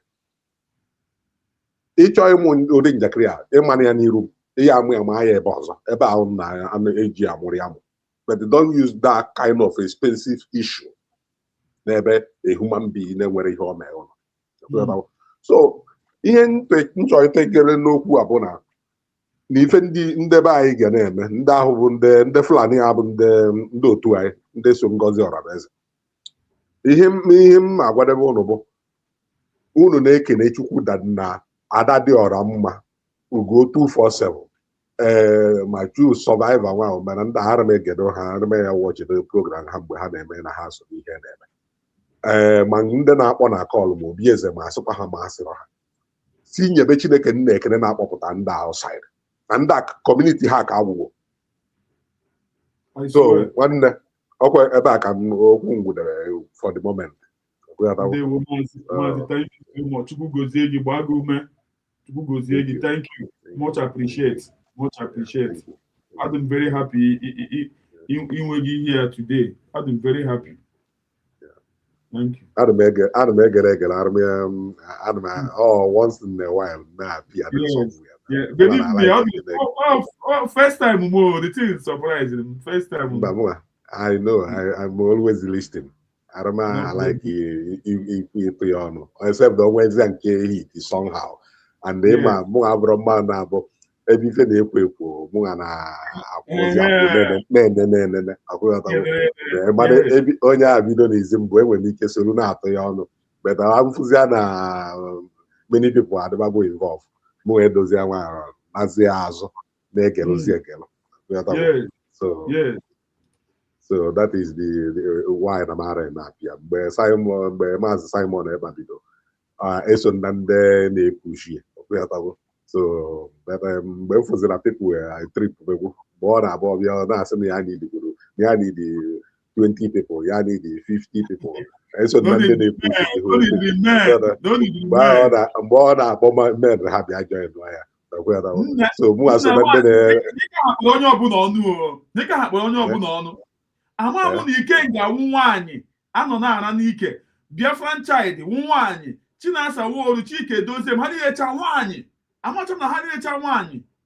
Ihe mara ihe ịmakwana ihe na-eme n'iru ịmakwana ife na-eme n'ilu okwu a mụ na abụkwanụ mụ na mmadụ nọdụ ọ bụrụ na ọ bụrụ nwoke mụ na ya nọdụ sọ nwa ya arụmefirucha comfortable because ilu okwu atọ so many people to western world atọ so many people to something ị na-amara and mụnwa bụ ikwute ụdị okwu a na-akọ m nwee ka isi wee gaa that side enwere m ike friendship anya end the other place ọkwụrụ nwee ike iji ọkpọkọwa ya ọrụ so mụ anya like ka ikwudo ya ekwuo so mmenye that chance ka mụ na nọ na m suspect bahụ because many people were n'ilu okwu a atọ nụsogbu ihe na-ịmara ihe because of ego ọnọdụ ihe niile anyị yes kapụnjo na Germany dia ka ha wee eziokwu ị ga-afụ nwoke dosu ike a na-akpọri because of ego nse na ihe na-eme n'ilu okwu n'ilu okwu particularly all the too much you can never ọkwọ onye ma ka ị agụ but many things na-eme onwe ndị be anyị abụghị mụ na ba ya nọ nwe alone except na onwe ndị ọzọ na-aba because achọrọ m ka ikwue because ikwue nwee ike ịkọ ọkpọ n'ọnụ so mụ achọrọ ka ndị agresive ebe nọ so ọka mma na nna atụ ga but ihe western world na-eme ndị be anyị na forget ọkwa jicha ebe anyị na-ene anya na platform ma Adadị Ọramma ma asịkwa ma asịrọ fafozi Biafra issue asị ebe si opportunity aba ebe ọ bụ na m akịtara ihe a m bịara ilu okwu since 20 years nna aka mmadụ m apịta nke fachozi ya through the ke ihe a na-akpụ ya because ihe niile ọ bụkwa na-akwụfụ ụgwọ because ha ji ụka ha na-emebisi ihe na-eme ọ bụrụ na Naijiria na-akwụfụ ụgwọ ọ bụrụ nwere ego ya na-akwụfa because o nwere ka ihe esi wee debe onwe ikpo ikowu mkpọmkpọ ọkụghọtawo ikpe efele ma ọkụghị mkpọmkpọ ewere ekpe aja ọkụghọtawo so ọ bụ nwere ka ihe esi debe onwe Nigerian gọọmenti achọbaghị like ụdị mmadụ loze sị na Nigerian gọọmenti chọọ ịkwụ ya ụgwọ ịfụnụ the quality as a man ọ bụ ọkụghọtawo Nigerian gọọmenti wee chọọ ka agụpie ya ụdị ndị a Nigerian gọọmenti will not price them anything because them talk bullshit.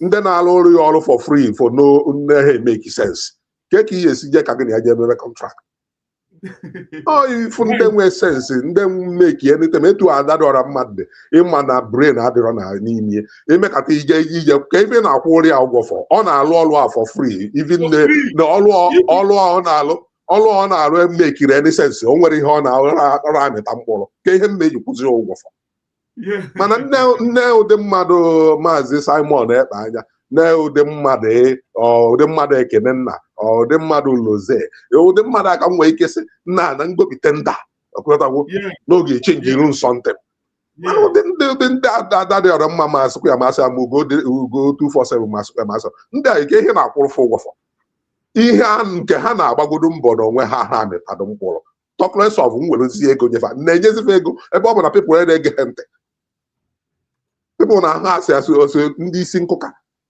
eje nwerekwa ego m nyekwafa forward ịbụrụ na afọ izo na o nwere mkpụrụ ọmịta so all these people since Adadị Ọramma the first thing kwuru ebe Adadị Ọramma mgbe o meki the first statement o meki nsị adanachi ya ihe a ka m na-agwa onwe m na mmụọ adanachi ya megide ọbịa ya obiko site God na adanachi ya ọtọnụkwa again mekwa even worse than nke o mebu eme nsị ihe m beziri onwe m sị adanyị na-akwụ endede ha adịghị na and etu aka ọ dị the woman tipi onwe for nothing onye na-abụrụ something mmadụ onye na-abụrụ something ndị Biafra wee bunyite gị elu wee just nekata the respect ndị Biafra na-enye wee kpori everything kpori je gbufuo nothing ịma apụta mgbe ya ofu ile n'ọwa egwuregwu apụta mgbe ya ofu ile n'ọwa ara m ego ugo ntị abụrụ mmadụ na-eri site n'ugo because ugo na-atụ m ụla ana m alaiki onye na-eji njam ife nji wee laiki Adadị Ọramma bụ jinja ahụ na ya n'ime ọkụghọtawo mana kịta ka m na-afụzi the pitch ya ọkụghọtawo ihe nji alaiki aja ele bụ jinja o na-eji nja mana m bịazi fụ na onye nwere ihe o ji wee dị ọkụghọtawo ihe ọ bịa bụ to destroy mana etu kafia sọ na akparawa ara m ege nwunye because ọ na-atụ m ụla ugo 247 ara m ege nwunye mana because ọ na-atụ m ụla Q survivor ara m ege nwunye because fa na-atụ m ụla fa na-ekwu okwu odoghị anyị na fa ejiri eziokwu bịa because okwu ha na-ekwu ka ha wee nwee ike wee banye ihe a ga-ekwu okwu a na-ekwu ya nwayọọ nwayọọ ka ha wee nwee ike wee banye ka i wee believe na ha neutral ndị abụọ mmụọ m na-agwa m ihe m na-eme onye ọbụla m na-esobu mmụọ m na-agwa m ka nsobe Nnamdi Kanu bụ because of o nwere onye gwa m maka Nnamdi Kanu Mazi Nnamdi Kanu ọ mụnwa I search because somebody come in my bar and say m ebe ka nsi nsị ya Nigeria ọsị nke ebe Nigeria nke side Nigeria nsị ya nọ Eastern Nigeria ọsị m ibu Eastern Nigeria nsị ya ọsị m ebe Biafra nsị ya ọsị why nobody talk about Biafra anymore. If you talk about Biafra, Biafra will come. If you people start about Biafra again, it will come. Nsị ya amakwana nke ihe ọsị m can you start? I will support you. N'ime bam nsị ya can me start? He will support me. Nsị ya but I don't know how to begin. Ọsị just start. I will support you. Nsị okay. Wee baa wee je site bụ ihe Biafra aba aka nọ wee fụ Mazi Nnamdi Kanu mgbe o bido from ikwu okwu Nigeria wee baa switch to Biafra issue wee say okay the way the guy si bomba Nigeria say thank God na mebidoro because na mbido na nsogbu ya adị because ihe onye ama na amara ya so yanwa agagide wee jee nga ọga ekwegide ya nkwa ekwe ya nnenecha adịte nsị na Chineke ka nkere Chineke na m etiri aka because na m tinye aka na onwe ụdị nkwa ya ekwe ma enweghị ike mara ego na onye abụ the right person wee sobie mgbe Maazị Simon ekpapụtakwa nsobekwa Simon ekpa bọmba to bọmba ife mmụọ m na-agwa m ọsị nnọọ onye abụ deputy Nnamdi Kanu before Nnamdi Kanu na nso ya mụnwa na onwe m si na onye abụ deputy Nnamdi Kanu kpata mgbe Uchemefe apịa na Uchemefe na-ezulu ezulu abata ka ọ na-awụ ọchị because Uchemefe ma onye Simon ọma ihe Simon bụ ọma from beginning ọma mgbe Nnamdi Kanu ka na outside ọma ọ na-ezubata o zubatakwara na m wee de na Uchemefe abata ndera anyị ozugbo ọ dị ka pipụl ayara ya na dịte mgbe Uchemefe amapụ na platform so mmụọ m na-agwa m onye m na-eso gafia bụ grupu Sọni Akparawa bụ oge nkele amapụta si alụsi na asịkwa ya masịrị o nwere mgbe mmụọ m ji wee direct m ebe a mmụọ m gwa nnọọ Ngozi Orabueze and etu mmụọ ngwa nka nsi eforie kwukwa ya echi kwuo enwe n'echi ama na mmụọ m aha ehe ebufe m ihe megide sef ọ dịka mụ na nwanne m nwoke ya eji enwe nsogbu n'ebe Simon ebe a wee kpọọ ya ọza m wee sị ya nwoke m hapụzi ya ka anyị ghara iji ife a nwebe family issue hapụzi okwu ka amalụzie onye nọ na the light direction maka ya nwere eso DOS isi ka anyị mazi onye ndị end na anyị ga-amazi onye nọ na light direction but m nọrụkwa na light direction never you again in my life advise me anything again.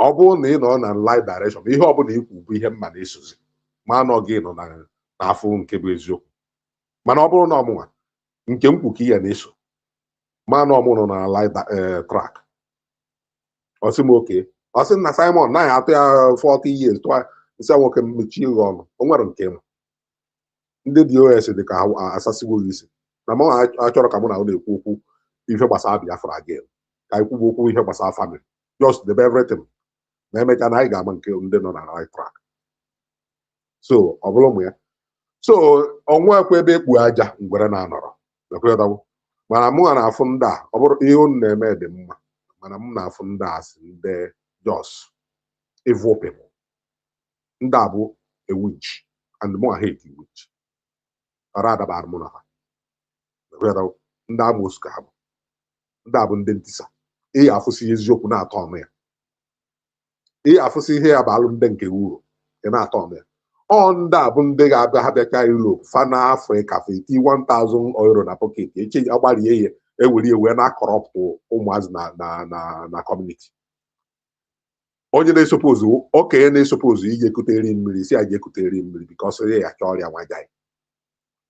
Bete ị chọrọ ka ime ihe ga-eme ka obodo a dị mma ka ndebe unu benefit ya. O nwere onye chọọ ya. All these people ị na-ene anya ba ndị abụ ekpokọta ha ekwe ha ọnụ. Ndị enwere uru ha ba, ndị enwekwana uru ha ga ya aba na future. Ihe mma bụ na mgbe ha na-asọpọtụ nke eziokwu abụ Chineke nna Jos use ofa for that particular time. Bere kịta ha malụgwo Chineke nna asịgwo na oge unu ezugbo unu ya anọgha bikọs unu anọghara unu emebie ife. Ngwa kpopụ unu ọ ndị ka Mazi Nnamdi ka na-ekwu esepuleti chaff from the weed. Ọ ndị a bụ ihe na-esepuleti ya. Fa karịkwa nne. Some of them na-akpọkwa na fonu ya. Fakpọọ na ihe n'ihe ha na-emekwa na fa so n'ihe n'ihe a na-ekopụ. All the next group ga-adapụkwa. Ha ga-adapụkwa very soon. Emechaa anyị ga-afụkwa fa ndị a na-eme na ha na-eme platform gị ka ọ na-eji nja. Emechaa anyị ga-afụfa ya etu ka ha ga-esi dapụkwa. Many of them nọ there. Etu anyị na-eme anya simple person.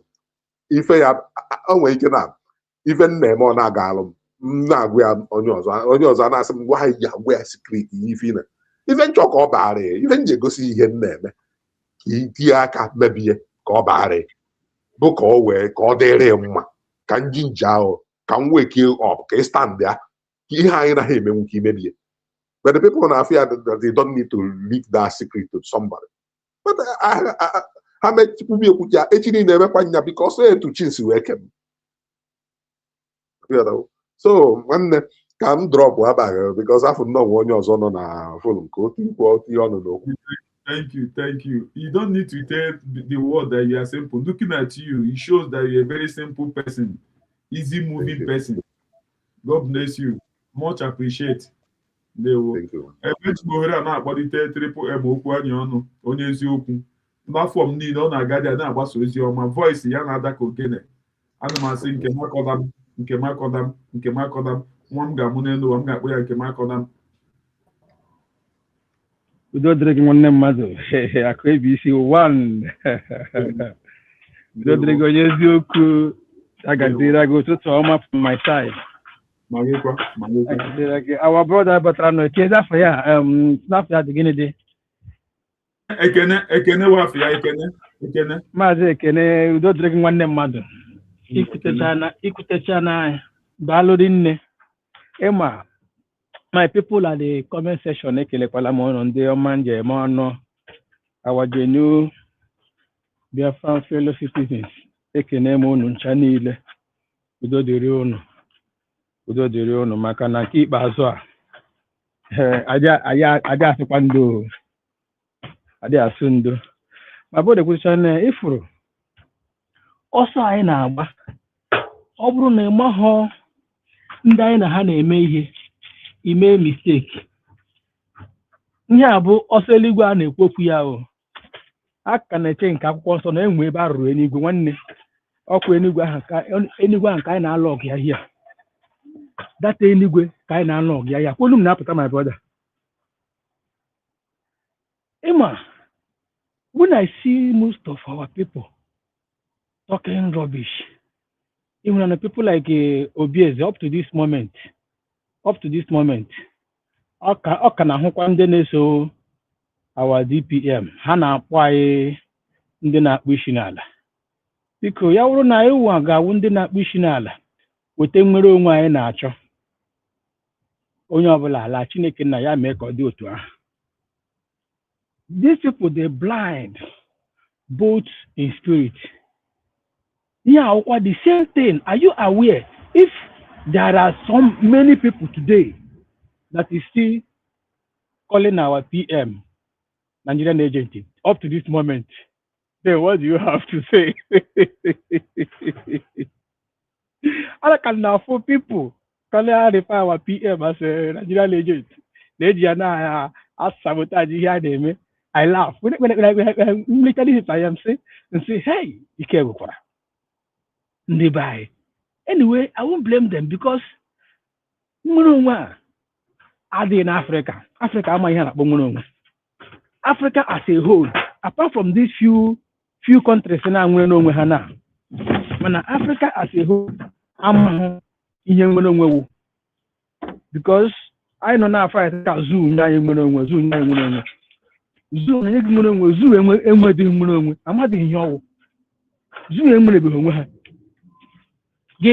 you can't give what you don't have at all. There is no how we can give what you don't have. You can't, because you're here.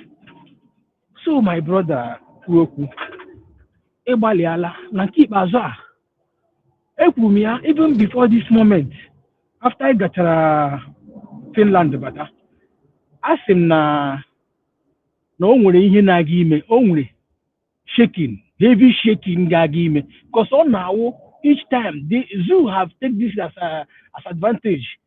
Whenever they took away our leadership tussle began. Nobody wants to, be under anybody, whether you are doing something or not. They see you that you are doing something. They will keep fighting you, saying that you are the one sabotaging, whereas they are the one sabotaging. Nenu di bahaka Obieze oluku oboto na kweri oji ndị Fulani amaga atụ na ndị Fulani Gumi na-edefend ndị nke ha. Ị gaa na Yoruba na-edefend ndị nke ha. Ịmana Obieze wuru onye Fulani nọrọ n'ala Fulani na-eme ihe a ama ha egbufe ole kamgbe. Ebe ọsọ ya nọ ama ha etipịala ya, because Fulani achọghị anybody ga nọ within them that sabotage ha. Onye try ya etipịa ya ozugbo no Messi. Mgbe ihe ka ka sị eme ihe enye Messi. They don't do that. Mana ọ n'ala Igbo asị gbaghara maka nwanne gị gbaghara iwe nwanne anaghị eru n'ọkpụkpụ. Mana nke ikpeazụ a, my happiness, all this I now pass through, we are the end of sabotage in Igbo land, in Biafra land. End of beginning and the end of anything sabotage. Because this country we are building, this country we are looking at, whenever I talk, I refer to our constitution. Do not study before you have in full time. Maka constitution, even Bible respected that constitution, because that constitution was the final say. Bible anything I say the constitution Bible abia say mba na I mean you.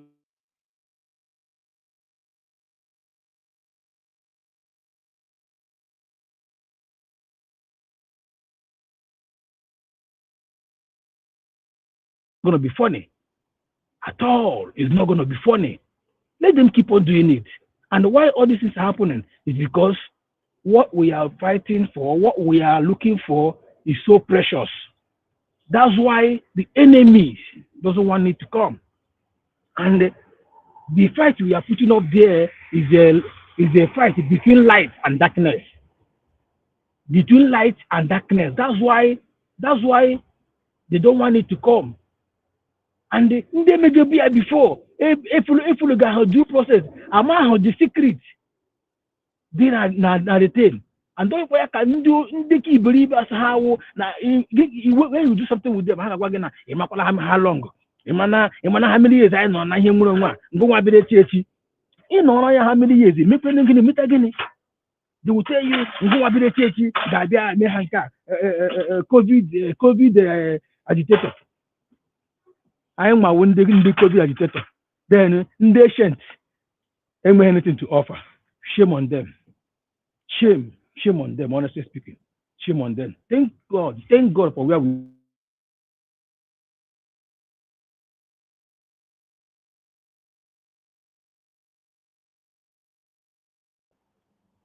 I've been seeking for.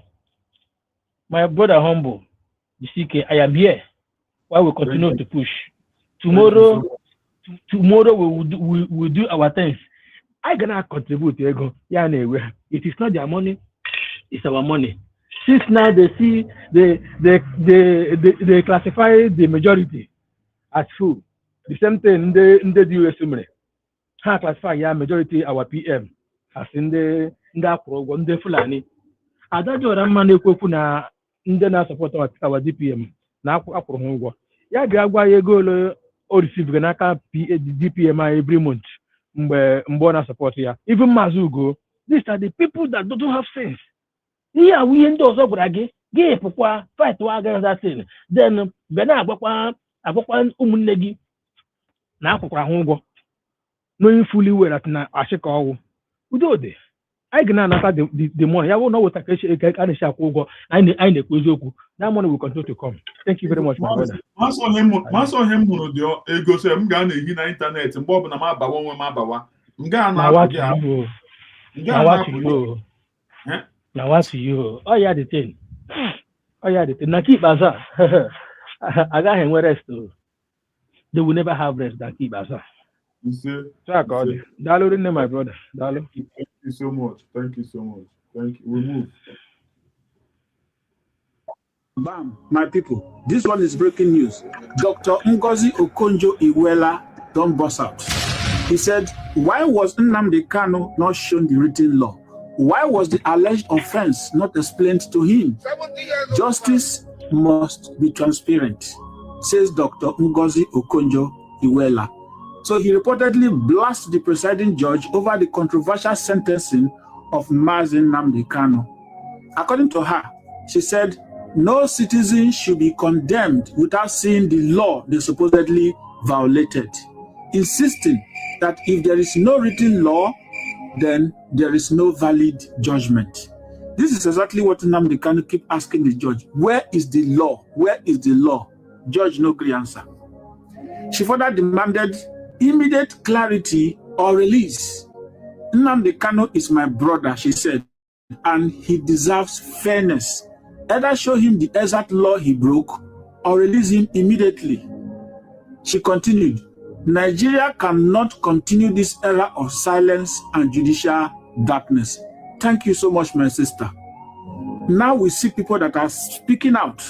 People are speaking up. Because everybody knows that this is clear jungle justice.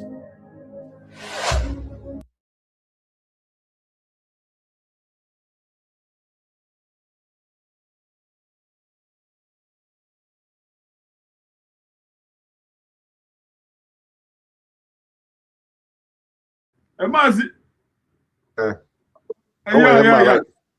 Okay, go ahead and watch it. Go ahead. Sorry for not responding fast.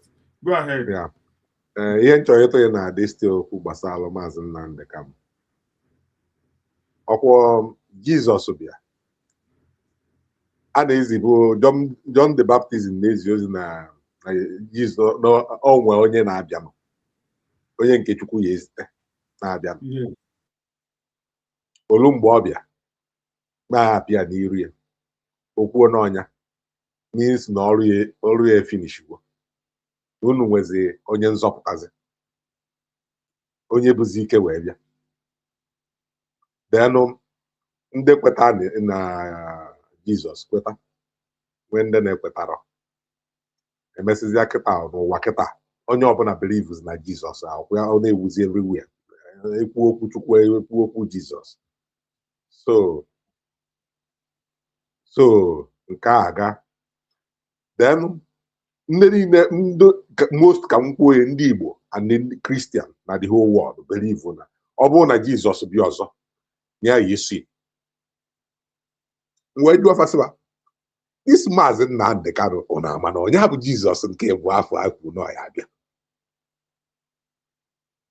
Onye na-ekwu ọ na-eme, ọ na-ekwu ihe ọ bụla ọ na-ekwu ọ na-eme. And ihe ọ na-eme bụ ihe ya abalụ ụwa na ọ bụrụ ihe ya abalụ nyanwa na onwe ya. Ụna ama na onye abụ Jizọs ahụ unu na-ekwu na ọ ga-aja second time. Mana isi na ọ bụrụ na ọ bịa ihe nwere ife emekta na ọsụgodo ugiri na-akpụ n'ala ya bụ na isonye. Mana ịmazi mgbe ọ ya abịa ịma na ọnụrụ gị ịma na onye abụ Mazi Nnamdi Kanu ọ bụrụ na ibe ikpeta na Jizọs bịa n'ihi Yesu ya isopozi na-efologodo Mazi Nnamdi Kanu bọmba to bọmba ọ bụzi na Jizọs bịazịa na ọ bụrụ nyanwa then figure one out folobe Jizọs mana ọ bụrụ na onye bụ Jizọs ka agụ ya na ndị so na ihe ọ na-eme so mụ believe na ụwa ya nọrọ na-ekwusa okwu Jizọs ịbịa second time but Jizọs bịa second time people ahịa ama na ọbịa na so okwu nna atụ n'ebe Mazi Nnamdi Kanu nọ onye ọbụla most Christian most ndị Igbo most the whole Biafra as a Christian I suppose they follow this man bomba to bomba because Jesus I have brought you know in Israel. It can be in Biafra land. So onye ọbụla na-eme ihe were uche na-eme ihe ị gara ese leta ese ọ bụrụkwa na mma na akụkọ a akọrị mgbe gboo na o mekwazi n'iru mana m amahọ maka na sị na ofu okwu ka a na-agwa nwa m ife ọ bara ara nke ịbụa ọnụdị ya so ọ bụla ụmụ ya na ebe m ji ekwu okwu abụọ anyị abụ ọzọ ụmụazị anyị bụ okenye onye ọbụla nọ na all this platform bụ okenye ara adụ nwa m ife ọdụ maka ịlụta m okwu one woman ụwa one day mgbe m si village na-eje Lagos ọ kpọọ m nzi ya ọ sị na jebe na ọya adịrị mma na nwa m ife na ara adụ ya ọdụ the first time m nụ data okwu bụ na n'ọnụ the woman ọ sị nwa m jebe ara adụ nwa m ife ọdụ na nwa m na-amara ife ka a na-akpọ debe were anya si gwagide ya okwu chi ewe efo ka e wee ma na ya apịakọta ya chenji nnata ya ọkwa ife all these people hapụkwa ihe niile a na-akọ these people will never change then ihe a bụ the real character ha ga ji agagharị na platform anyị na-ere anya ama ada dị ọra mma ihe a bụ the real character ha ka abụpụta so onye ọbụla ị na-ajọji ndị anyị na-ajọji ha according to the character ọ bụrụ because of nọ na-ego ya akwụkwọ ma ihe dị onwe ndị bụ na ha mmezisi ha emebie ihe m na-agwa onye ọbụla bụ ọ bụrụ na ekwu megide ihe Biafra ike gbue ịnọgha ikwuzi na enete n'ọgha nye ndị ọzọ gap ka ndị ọzọ kọntinu ọ bụrụ na iwu n'ọgịnwa ya enweta ya ka Mazi Nnamdi Kanu kwụkwọ onye ọbụla believe na Mazi Nnamdi Kanu ya enweta Biafra onwe ma na Simon Ekpa na Mazi Simon Ekpa na-abịa mgbe Simon Ekpa na ọgwa ebere onye ọbụla si na Simon Ekpa na Biafra anwụọla onwe onye mana Dr. Ngozi Orabueze na-abịa etu aka onye esi wee gagide ile enweta Biafra and nothing will stop it because Biafra is my home. I can never deny where I belong. Anyị enwetaghị ya Maazị, anyị enwetaghị ya ji ya n'aka na mụnwa ma na-enwetawo Biafra nwere mgbe m na-ada atụ ya atụ nke ọrụ ma nlọnlọ n'isi ebe Mazi Nnamdi Kanu ọkwa ife all these people na-ezuzugharị na-akpọ onwe ha ndị Fulani Boko Haram asịkwa masị emechaa ihe afụ na Naijiria afọ ihe afụzi ha ya eji ofu ọkpa wee kwụrụ ha na-agazi akụgota ka ha na-agazi because ha eji ụka ha nwụọ onwe ha ikpe na ihe ha na-afọ na-atazi ndị ahụ nọ na Naijiria na afọ na-atazi bụ ihe ha ji ụka ha metala onwe ha all the consequences ka ha na-efesi ka ọ dịla anyị nwanne just asị ka mpe ọnụ. Thank you so much. Thank you. Mazi Obi1 Biriko. Hello, Mr. Humble. Hello, sir. How are you today? I'm doing very great. I'm doing very great. Correct. Thank you. I like how my face on easy. Don't make my sense. Thank you. Anyway, just like what the last speaker said now, that all character, I said this thing before. Especially Adoniramma. She can't be where there is peace.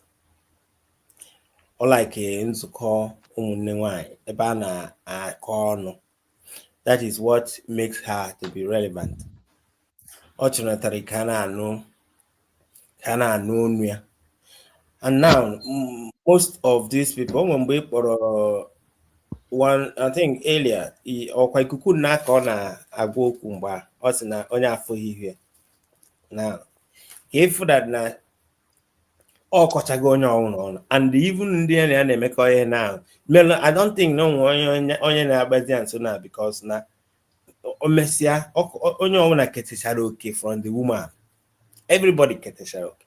So Sunday kete oke one day ya na-emekọ ihe ọmaha your secret. Ọmara your secret onwe ebe ọ dere. Sọkwa ya gịnị a na-atọ. Ọsọkwa gị na-ada dịọra ma unu na-atọsi ike. Onwe ebe ọ dị desia desi na-eche mbọsị. So, one question is you actually ask these people. Even now, at the nature fire, for that now. I don't know what to use to qualify them.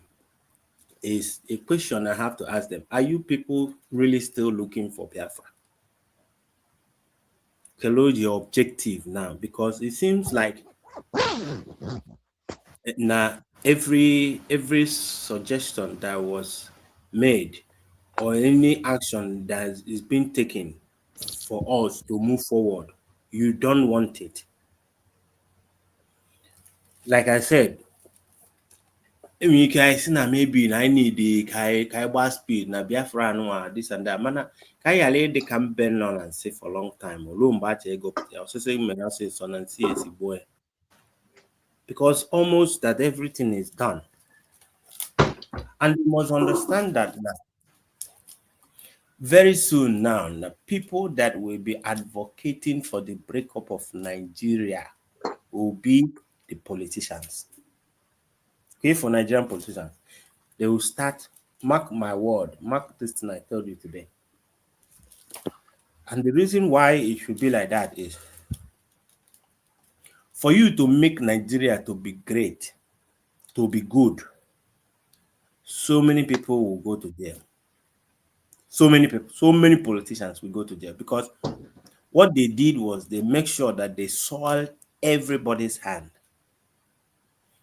If you join politics, they will dip your hand inside corruption. So that now when you do indict again. So if that noble Nazi not correct in Nigeria, then you to suppose number one, people like Obasanjo must answer. They tried to correct it during Oputa panel. It didn't work because so many names have been mentioned. They are supposed to Baha, people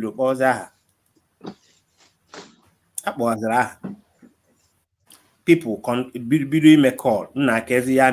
That was why Oputa panel went down.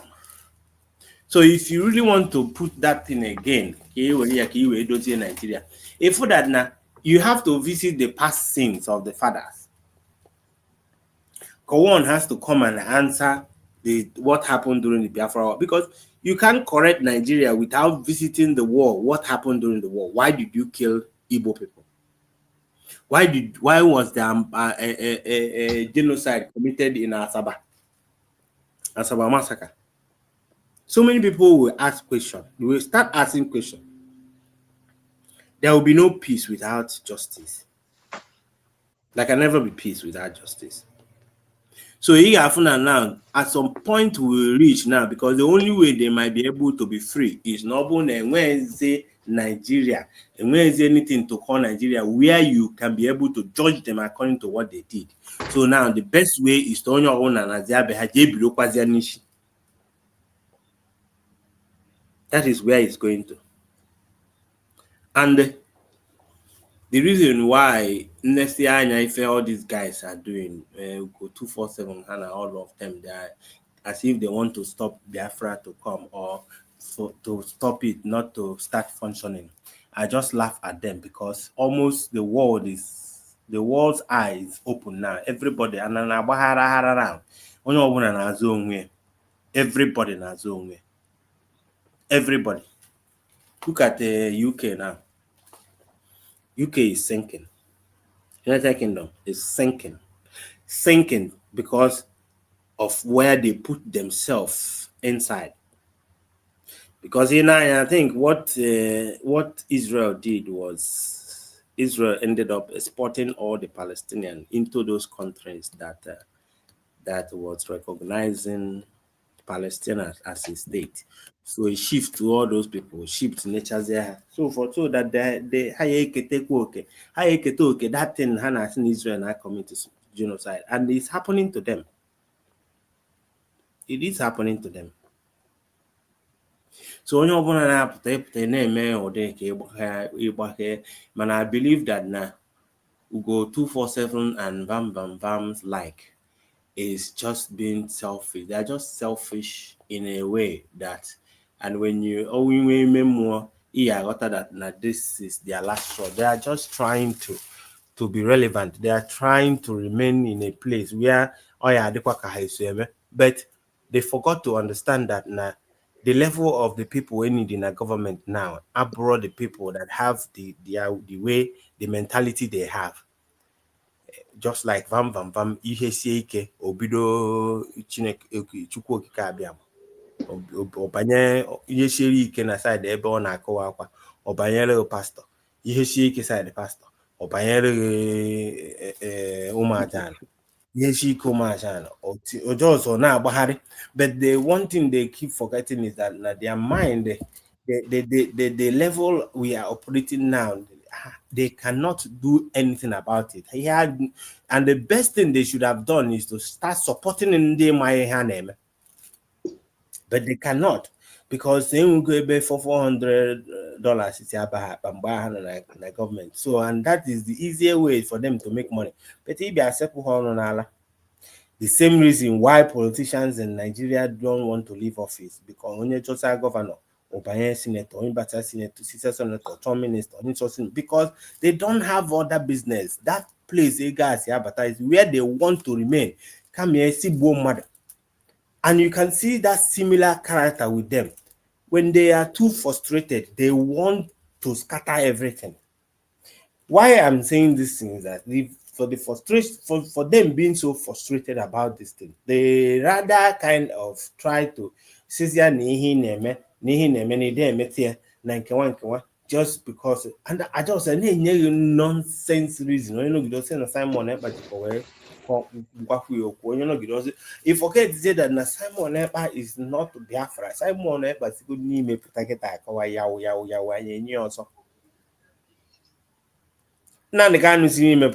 for me, I'm telling you, I can know the mind of Biafra in a very genuine Biafra. In as much as that we give them accolade, any one of them that comes out and start talking like Owazirike, nobody knows. Manaketa ebeke on okota hunike okujom ihe na-ekuzi wo na support sin ha na-eme. But so once you deviate from what we are, that thing akunye guy na oku, akunye guy, I on electricity. I be very, very sharp now.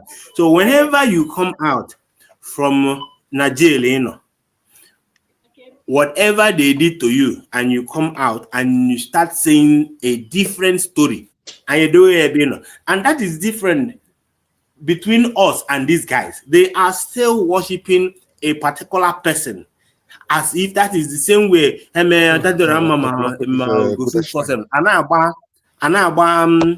Ngozi Orabueze as if Dr. Ngozi Orabueze Biafra. Dr. Ngozi Orabueze, in as much as that we love her so much, I love her so much, she's actually my crush. But the moment she decided to come my crush, to come that one. I love her so much. But the moment she starts saying something different, I will be an adioche, because what we are loyal to now is Biafra, not individual. I the loyal to this platform, United States of Biafra platform. I build to go for ourselves to be able to use it as a symbol, recognition. That is what we are loyal to. That's why, I don't know if it happens to any of you guys, but that's why whenever they are singing Biafra national anthem, I'm always emotional. I feel like dropping tears. Even sometimes I cry because of the national anthem. And I respect that national anthem so much that now even I find it difficult on national anthem. I find it difficult to type in anything on the comment section until the national anthem, because I love my nation. I love my nation. Oh, individual. Oh, Simon. Yes. I agree, and I give them accolade, and I bless them, and I bless God for bringing such people to us, because they are the architect and the origin of the state that we are operating in now. But when Ekwensu choice any of them, we will say, okay, it's okay. Or here, these people don't understand. So when you tell them, when they keep complaining about an individual, and you keep telling them, leave this individual. This platform, United States of Biafra, is for me and you. Ogenkere, Alade Orama, Ugo 247. This guy should understand, and family, this guy should understand that United States of Biafra government teacher is our own, is our property. Me and you is our property. So I feel always give Nihaneme Aderoma. Come and be in there, invest in that. Bring out your voice. Bring out your voice to change things you don't want to change. Not a Bamba. In a Bamba, in a lose momentum. You cannot win. You may win, cha. I bet you cannot win, because majority carries the vote. Because people have died. Because expect now. And we go so many people subscribe or in anything. At the time, you will see at some point, time will come when if these people that you see that they don't believe in what most of them buy in a especially in there, they are interested in internet or eager audit or program. They don't even know where we are. When they go about ID card, but they still have that mentality. I figured out based on how they behave like that, the damage the system Nigeria damage that now when you talk about something that you believe that is possible, they think that is impossible. For that 6 years, Biafra will come, but not obey now. Hana Futiak next 50 years. Now, when in a Futiak when will it start? Kelum boy bido. This our generation now. That is the thing. Because they do go the mental state of the buy that Nigeria government is that big devil that you cannot penetrate. But they forgot to read the atmosphere. When you read the atmosphere, if that there is a shift going on in the whole world, there's a shift. That the reason how can a powerful government, which you claim, is how is it that they are behaving like a country that has never actually operated to be the leader of Africa, because before you can't do anything in Africa without the concept of Nigeria. But this time around, look at how they lie. They lie with impunity. They lie with what everything inside them. Can you hear the Nigerian government to tell Nigerians that na Burkina Faso kaji plane na ndị amị ha ejide there? What is there to tell them na ha kaji? Why must they just come out and say na ha happy go ha? But they lied, because they think that we are still in 1970. They think we are still in 1980, where they will do something and they go to Arise TV or NTA. But I forget that people are individual journalists now. People have the individual media space now. That they see us in your own space, web and internet.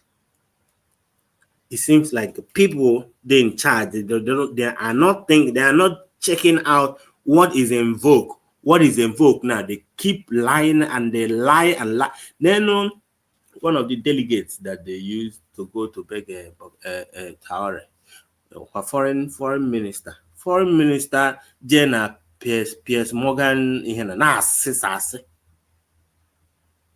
the foreign minister Jenna Sisasi because of Christian genocide in Nigeria. There's no Christian genocide. What I tell you, we finish here that day. Ona Sisasi, ono gido bamba.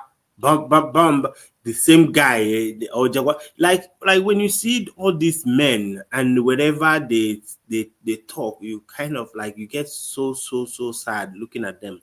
Not because you're not sad for yourself, just sad that a full grown-up man, a family man that is supposed to be teaching their kids about the truth, are here lying just because of small change. All these things are all about when what the system they put you inside, they create poverty. I go that now when you you forgot about your morals and you just go pick it up, because that's what is going on in Nigeria.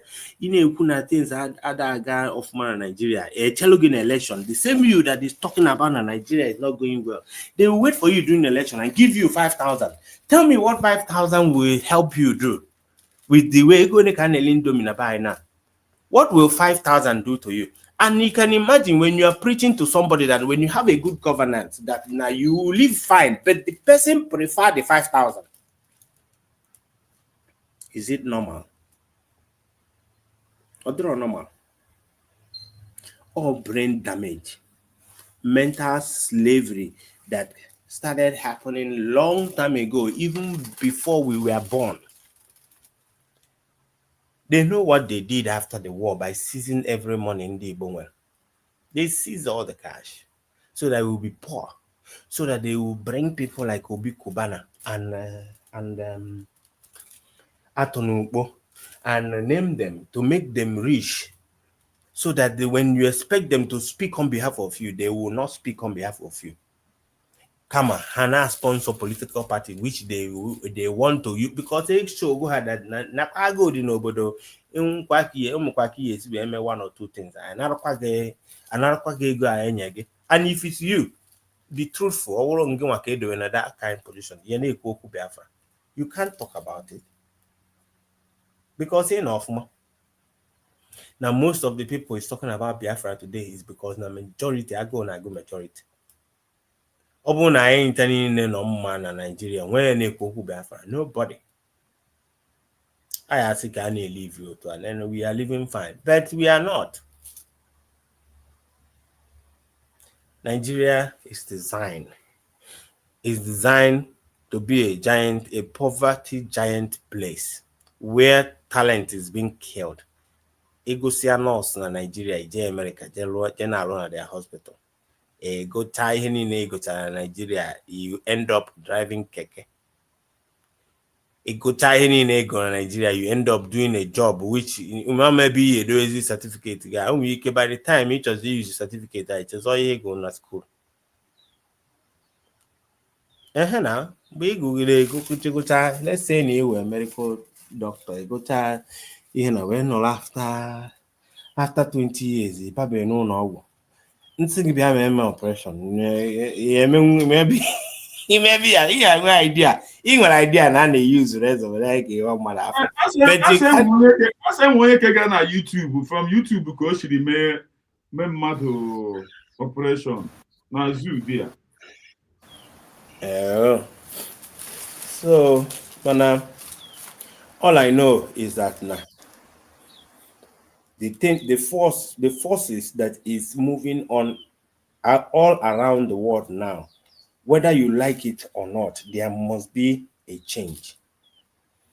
The system Nigeria na run before Adam with the atmosphere now, like the way they are running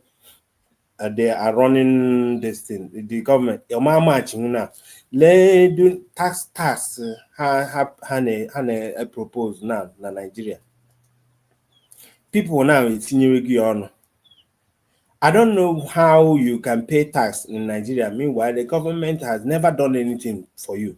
ihe ji akwụrụ tax wee bịa ka ịfụ good road, ịbịa ka ịfụ good health care, ịbịa ka ịfụ public transportation ihe aba for free, ka transportation ịbakọ for free, and there are so many things government supposed to do for you so that ị na-akwụ tax malụ that na ị na-akwụ something ịma na ọnya ka eji arụrụ gị ọrụ.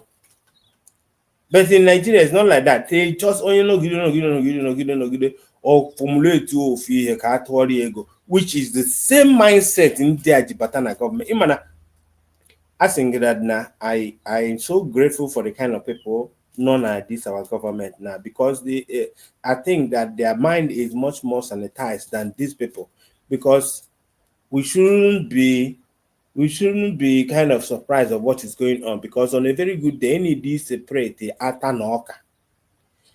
The mindset of people like Hogan Kere and all these kind of people, the different from the people that nearly did the United States of Biafra. Even if when the current government take as suppose when level I look at our houses, when they had their mother and they will still live again. Because the country we are dealing with, we are trying to form, is a country that will control the trade in Africa, exportation.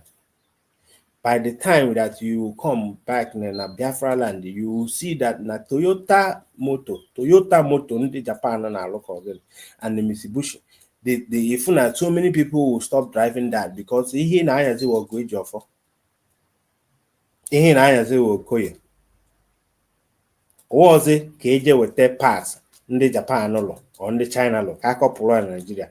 Mba, abịa na factory humble ede efu moto ifo ede ya ekeza afọ otutu a akụebie ka ihe na-anya akụebie ka na-anya ndị Igbo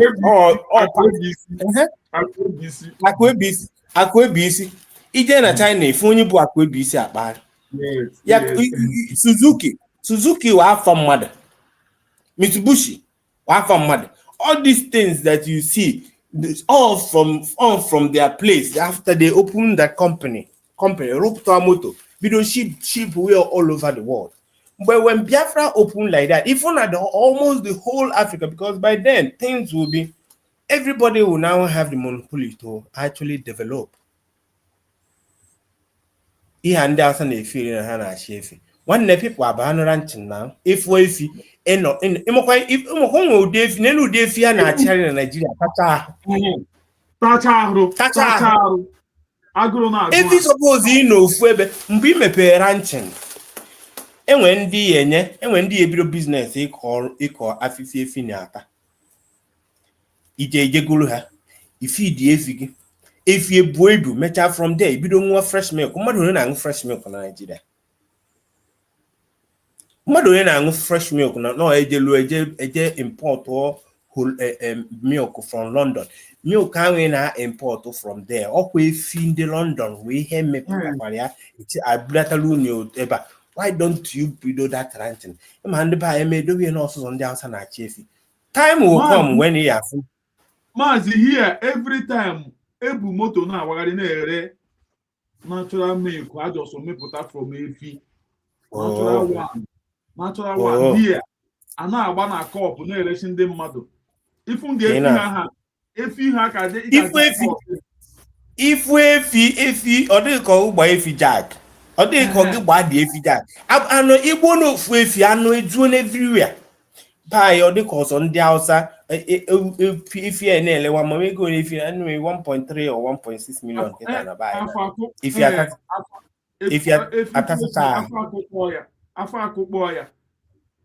you atachacha ahụ dịka efi na-aya ahụ ewere esi na iburu ofu efi ndị buy edowe nọọsọ ndị ugwu na amen. Very very soon ihe afụ ndị buy ebido venture bido farming mkwa ndị farming mkwa ego ndị na-eme farming. Ime farming wo an essential commodity. All ha na-eri every day. Ọ nọ dị ka onye na-eri ego oil. Every day ya come ịmana ihe ejicha ndị be anyị bụ na ịbịa kọọ tomato or kọọ nni for a while. too much. Those tomato, also, this green pepper, this red pepper, and na Delta State. Na money na government ebe ha na-enwe problem is that na government is supposed is in farmers like but it's all about in to the extent that call any amount of imana ebe call ni maybe isn't a mark me election okay ima me election no he me eji we call ni yelen but mgbe government bịa sị gị onye ọbụla ịkọtara ihe ego onye ọbụla ịkọtara ịchọ ọkọjuo trailer anyị ego mgbe ahụ ihe akọkwa echi ifu na nke nwawo farmer you are not going to lose anything at all. Yes, by that time enwere ezigbo shop government imere approved. Apart from it can be individual, but it's all about idowe farmers on a safe side. Na ihe ọbụla ọ kọpụtara na gọọmenti ya ego so that ka nye nwanyị na-agba loss ma nke mebiri emebio ma nke dị mma gọọmenti ya ego mgbe ahụ efu nri adị everywhere every agụana but nke a bụ na ha bịa ha edowe things ọ dị so individual na onye bịa na-emere imecha ịgba loss n'onwe imekwa gain n'onwe the system just keep making people to limit what they can be able to do. Or engineers say that since the more I na Nigeria, Nigerian government have never assisted us in anything. They've never given you anything. Hang on, borrow go na bank self. You put on time. I don't know need you make collateral. Again, Kaimel. Or one again, but all I know is that now, very soon, the reason why in the Baye Cube inside what is going on is because they have most of them, non-Nigeria, have never tested what it's like to have a good governance. Ibuto fu sheep kita porundi no Nigeria popo obodo Igbo ha bie 1 week there. Igbo stakwa ha back in Nigeria, he changed that country. It's because most of them don't even know that there is something called city electricity. There is something called free health. Na imokwana mmadu nwuru n'ụlọ ọgwụ mbọsị just because na one deposit o ya kwụnyegoro doctor no n'ihu counter dị anwụhụ. They didn't touch the person. The by Safufu Kaimala Mohagi, you are your own local government chairman. Ineto, you are your own. Or you no funny me be up by gonke, no so son with Diego. Mba, obia na family or you and say, I see no papa okay, and say, don't worry, papa okay, because no papa okay na or papa okay with Diego my mama don't work out forget there anyway insurance is supposed you need to take care of my own mother want insurance they will take go. A friend of mine here, Kapapia chief judge, the chief magistrate here. How had the 3 amon Papa now in inheritance this person here will take it out. It happens that they will not work for the rest of their life again because now Papa hang ona ọba mmadụ nwụọ ọ igi eji nyozu ka ị na-ebere akwa ka onye nwụrụ anwụ I don't know mmadụ nwụọ ijele nwa na nwa ya eji wee na-aka ọrụ ọ ibie ego wita n'unu nwere mbọ akwatazie ozu ọkwa ego eji wee siri ndị mmadụ nri akwatazie ozu iluzuo double side. Mazi enwere one guy isi here alawa amamuhi o megidere o amammo poison ka ha nyere ya ma sa akpọrọ ya na agbara. And the guy o mekiri ezigbo ego owo onye ngwa nna this guy anwụọ imama na ụmụnne ya adọsụ nọ speed ka ha ji gbara nọ gagere wala 22 million ifu burial emeri ya na Saturday burial emeri na sorry na Friday ifu akpati sef akpati azụ ayu dị akpati 200 but owo onye agaga gbara ọsha wala ya 22 million ifu burial ifu of friends sef enwere ndị dị close there chiri because boys ibrano ima here during the December time boys convoy rutu almost 200 and brady na ngwa ndị mmadụ na-ajụ si gịnị so onye ahụ ya ma like this o just no nawa on the nwa ka ha mụrụ ama m ịdị anya ukwu owu so school no poison. Na pokoria na agbara. E just this that. Oto that guy share you. Anyway, even okwu ị na-ekwu akpọ even okwu ị na-ekwu na akpọ na agbara sef all because that na agụụ dị by ka anyị ka ji believe na arụsị na-egbu ndị mmadụ. Nwanne onye ọbụla nọrọ ọfụma ahụ ya doctor achọpụta why you died. Doctor achọpụta why you died or poison ka enye gị ma ọ gịnị. Sometimes na enwe ihe our brain na-create that it seems real but it's not real. Something might kill another person, but your brain have formulated go due to your belief. No, that thing where anything is not possible. But your brain is a creator. It creates things that actually happen to you that become so superstitious. I don't want to explain it that far because many people might not understand what I'm saying. But the point I'm trying to make is the level we are now, the world will definitely change with or without you. Biafra will come with or without you. Because of what? I read the system, I read the society, I read the environment. What leads to what? What leads to what? And that's how I can be. You might be talking about maybe in a mere expert in this evening, but it might end up coming next week. You know, so that is the thing. So any other person feeling, we just have to. All these guys in mediocres, according to DPM and individuals that feel that without them that nothing will happen. I think that what they are doing in the internet is to get followers, and the only luck Adadera Manuel is because, like the other guy said, they will not change, and the only luck on where Uno na akọkwa enwekwa ndị na-enjoy ihe ọ na-akọ, enwekwa ndị na-think kwakia, they will not go. Enwe ndị na-eme worse than ihe Adadera mma na-eme na internet, yet if na ha nwere too much followers.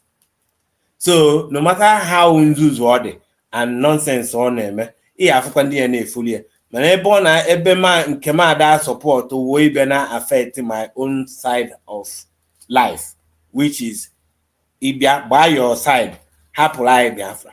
Because now at the end of the day, I don't know money the only open for the above no for ya. Na be you for la. Above no for ya, my la. Call my own punishment or suppose in with it. That's my own point. Thank you very much.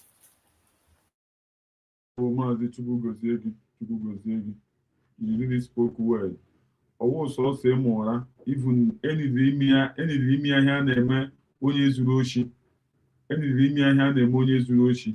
Onye kwesịrị ime that useless woman. Ịdị ihe emere ya na town hall n'obodo ha. Ịdị ihe nke kwesịrị imekwu ya again. Ịdị ihe emere ya ni Sofia. Any limia that thing again. Believe me, because that woman deserve to live. 210 trillion naira. That money is gone. Forget it. But you know that money actually happens to be, it's higher than the whole debt Nigeria is owing. And they're saying more than even. If we have that money now, Naira be $1 to $1.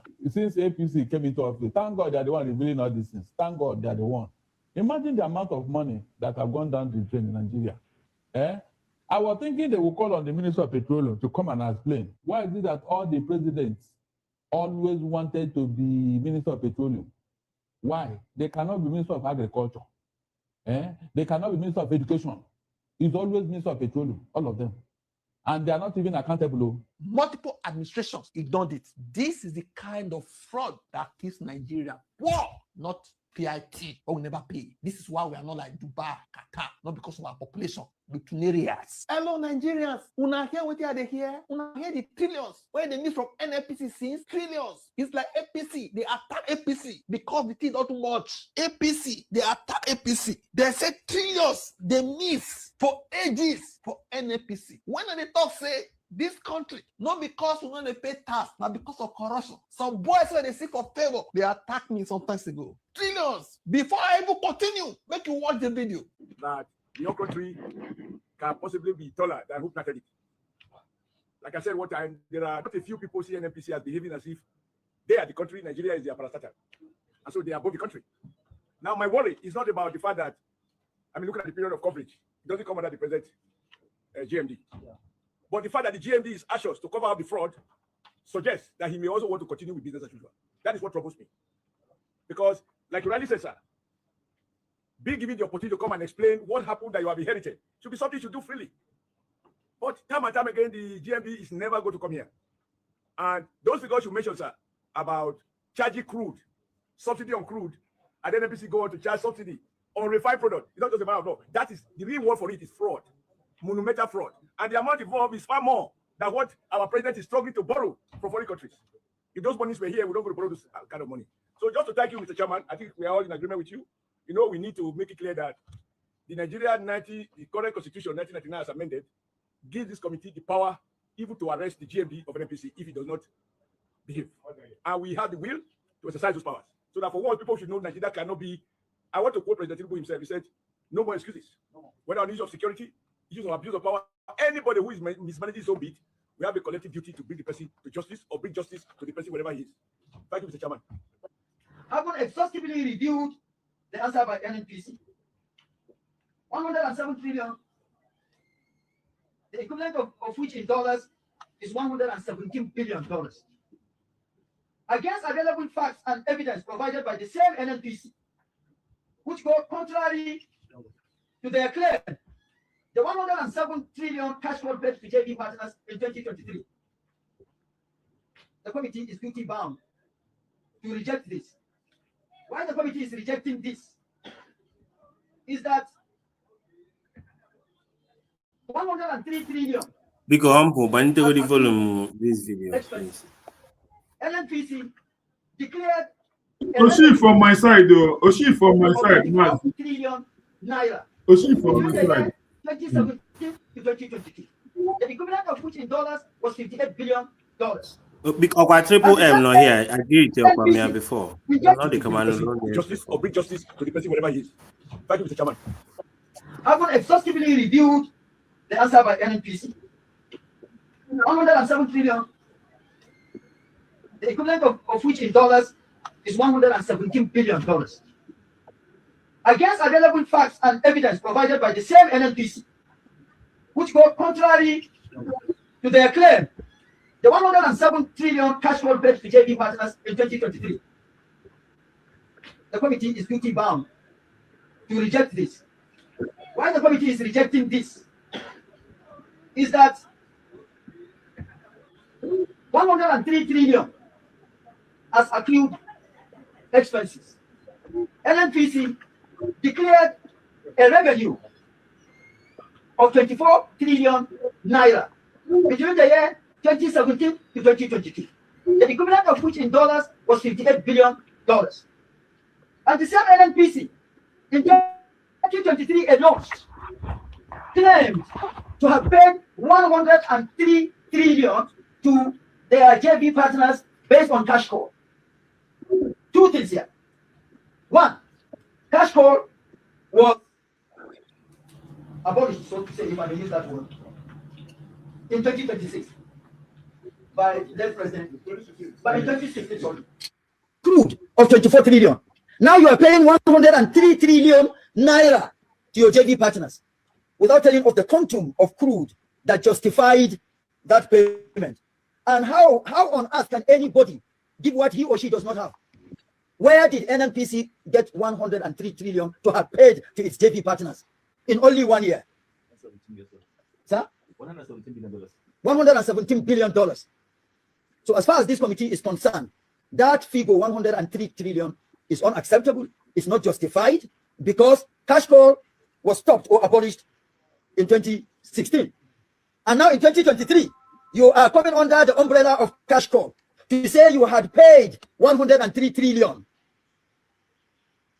in just a year. So Nandika corruption egbuola ndị ka. Corruption egbuola ndị ka. Hey! Enu otu ọ dị gị ka country ka ga-adị mma. Enu otu ọ dị gị ka country ka ga-adị mma. Enu otu ọ dị gị na country ka ga-adị mma. Corruption, Chineke nna. Hey! Country that doesn't have mineral resources are enjoying themselves and living very, very fine. And when you count how many resources sitting in Nigeria, it's everybody supposed to be living large. Nobody is supposed to even be thinking of traveling out of the country. By now, I suppose in on a buy but you can see the kind of amount they are calling here. Oshomole no there now. Egone ko bubambo bu governor. Egone, they just keep talking. Onye president or minister of oil and petroleum. Odia ogenkere neme o acting prime minister. I need I cannot even call his name well. They want to keep themselves where the money will be flowing out, so that you cannot be able to question them. How many refineries in Nigeria for them to be able? The Nigeria is very, very stupid. It's the time when I started knowing that when they export crude oil to another people, and now they will now go and buy petrol only. You can get so many things out of one crude oil. So many things. Me he gave you a bucket. Me he gave you a tire road. Me he gave you so many things in one crude oil. But what do? They sell it out and they go buy petrol. They just keep burning people this thing. And tomorrow America better like this. I think mineral resources. With mineral resources, yet they are imposing tax on people. Kelly Heimel, these people, what did we do to them? Neka is all over the world. Mostly of funding in your platform because now data they are available for us. Mana Ibia Nigeria no network, MTN and go very mobile cover mom network and it's a lot and Adarige. But anyway, shall be well. Okay, the country is just a totally disgraced country. I can never be proud of that country at all.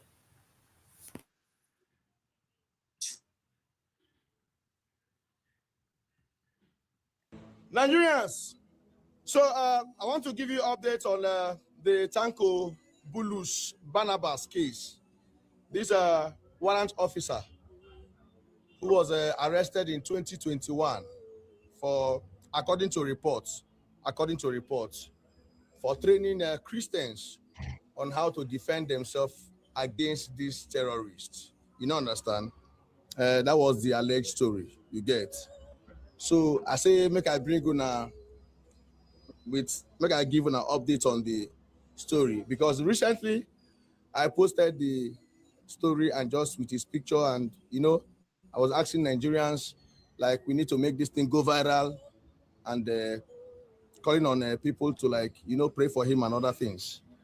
So today I want to give you updates, and also I want to beg the Nigeria government, the authorities, to look into this case once again. And I'm also calling on the international body to look into this case, because I was opportune to be there today to visit him in the prison, like correctional center where he's been held. So in Plateau State. And also this morning, I was also opportune to speak with his daughter, Diana Tanko, and also his immediate younger brother. So I want to give you guys the statement, make I give a detail on what's going on. That's why I'm here to beg the Nigerian government, please look into this matter once again. Please and please look into it. And the international body, please and please, I'm calling on all of you to look into this thing. Nigeria, please I'm begging on you guys once again to share this video. Please, at least let's have 10,000 shares. The last time I begged Nigerians for this number of shares, you guys gave me more than. So please give me more than these shares. At least let's have 10,000 shares. So let me give you the statement on this Mr. Bulus Barnabas Tanko. So the statements on this, on the arrest, detention, and continual incarceration of Warrant Officer Tanko Barnabas, Nigerian Air Force. So this statement is issued to bring public, governmental, and international attention to the prolonged detention and alleged injustice suffered by Warrant Officer Tanko Barnabas of the Nigerian Air Force and the Chief Executive Officer of KANU Brigade. The KANU Brigade there means Christian Association of Nigeria Brigade. Now, let me take you through the background and reason for arrest. So, Warrant Officer Tanko Barnabas Bulus was arrested on 21st September 2021 following his involvement in educating and training Christians community and churches on basic self-defense measures. These teachings were aimed at churches protecting themselves against repeated attacks by terror groups, which had resulted in killings, destruction of churches, and loss of innocent life. His actions were purely defensive and community protective in nature, intended to safeguard worshippers and not to promote violence or illegal activity. However, following his arrest, a locally made pistol was allegedly tagged to him, claiming it was found in his possession. He maintained that the weapon was planted to implicate him, and no credible evidence or witness has been produced to substantiate the allegation. No credible evidence has been produced so far, although they claim that a weapon was found on him, but that's, you know what they can do. But let me continue. Now, sequence of detention and alleged abuse. 1. Immediately after his arrest, he was taken to STF guard room in Jos, where he was allegedly tortured and subjected to electric shocks. 2. He was later transferred to Abuja, where he was allegedly chained by both hands and legs and kept underground for approximately 3 months under inhuman conditions. 3.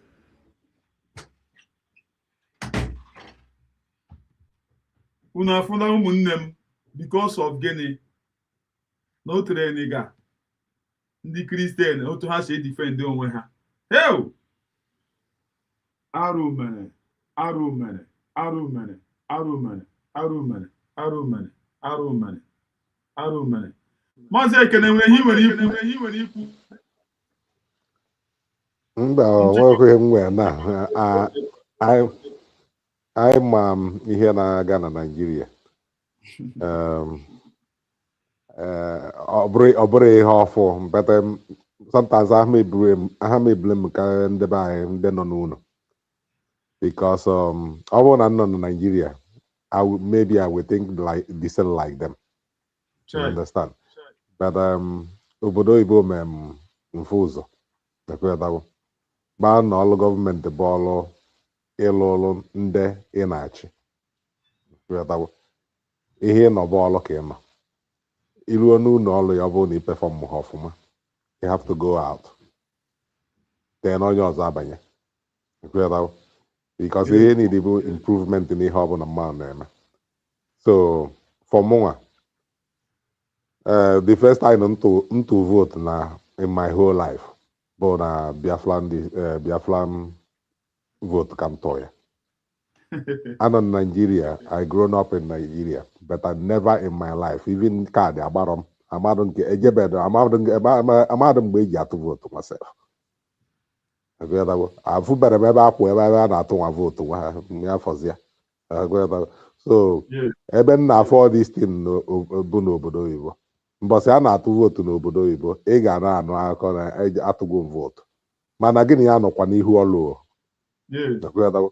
ara emechiri ya ọrụ enwere ihe n'katakata nwere onye ama mgbe eji tụcha news ọ bụziri bụ onye na-awọchi TV steady ọ na news ka ya na-atụsigo na onye win ụlọ ma ọ na-atụ na onye ka na-eri idigbo for the moment na TV ka ya na-enere ya ndị na-atụ the vote ihe ama mgbe eji tụ mana people na-eji atụ vote never in my life vote to anybody the first vote bụ USB can vote to you.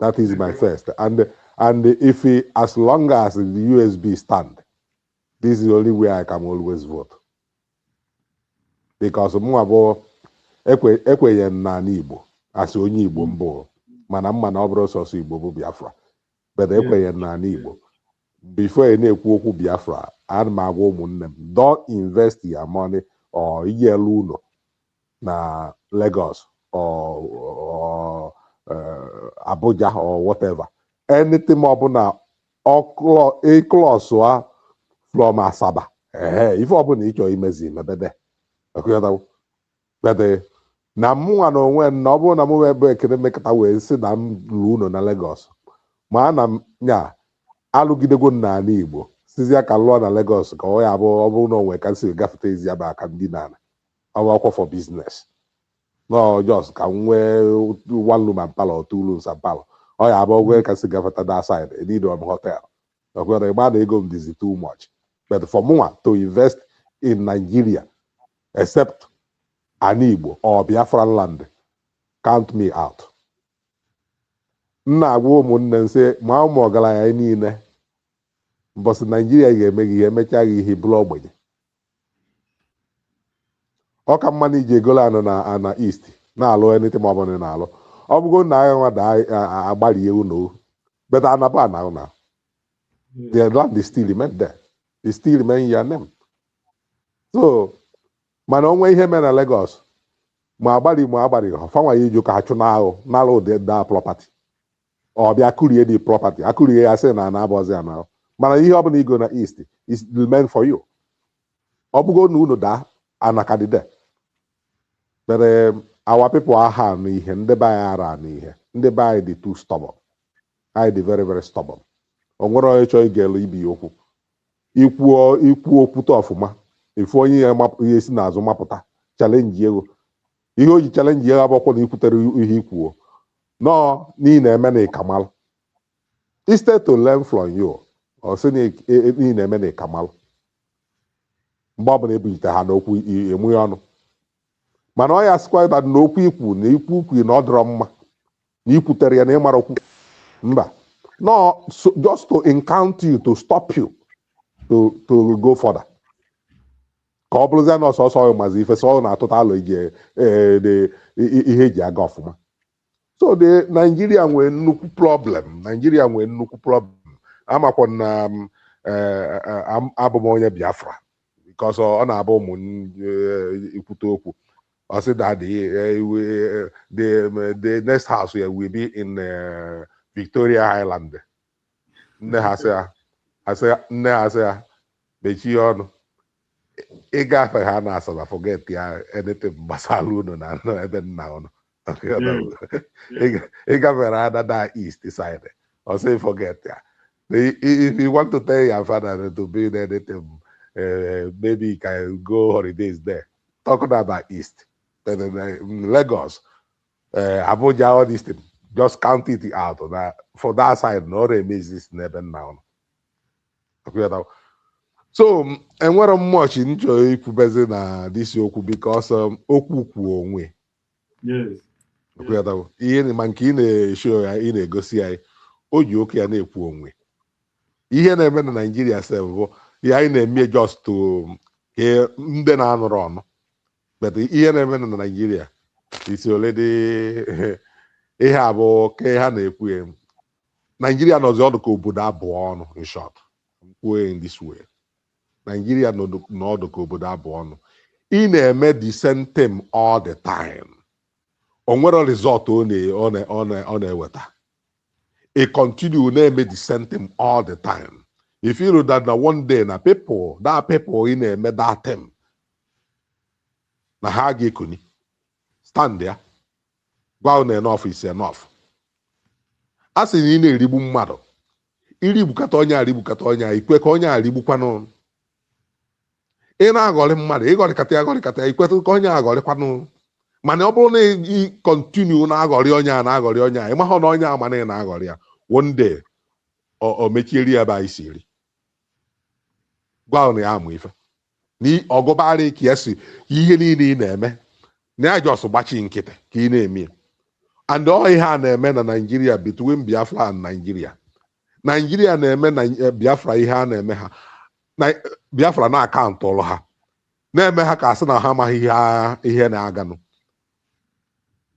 So mgbe Biafra kụnyitezi na ha nwa mapụta filuo na ha ga-eji intimidate to stop them. It's not possible. Even nwa mụrụ amụ onwe ebe ọ ya abụ imegide nwa mụrụ amụ ihe mekata ya ife ọ sị ka o jee zụọ onwe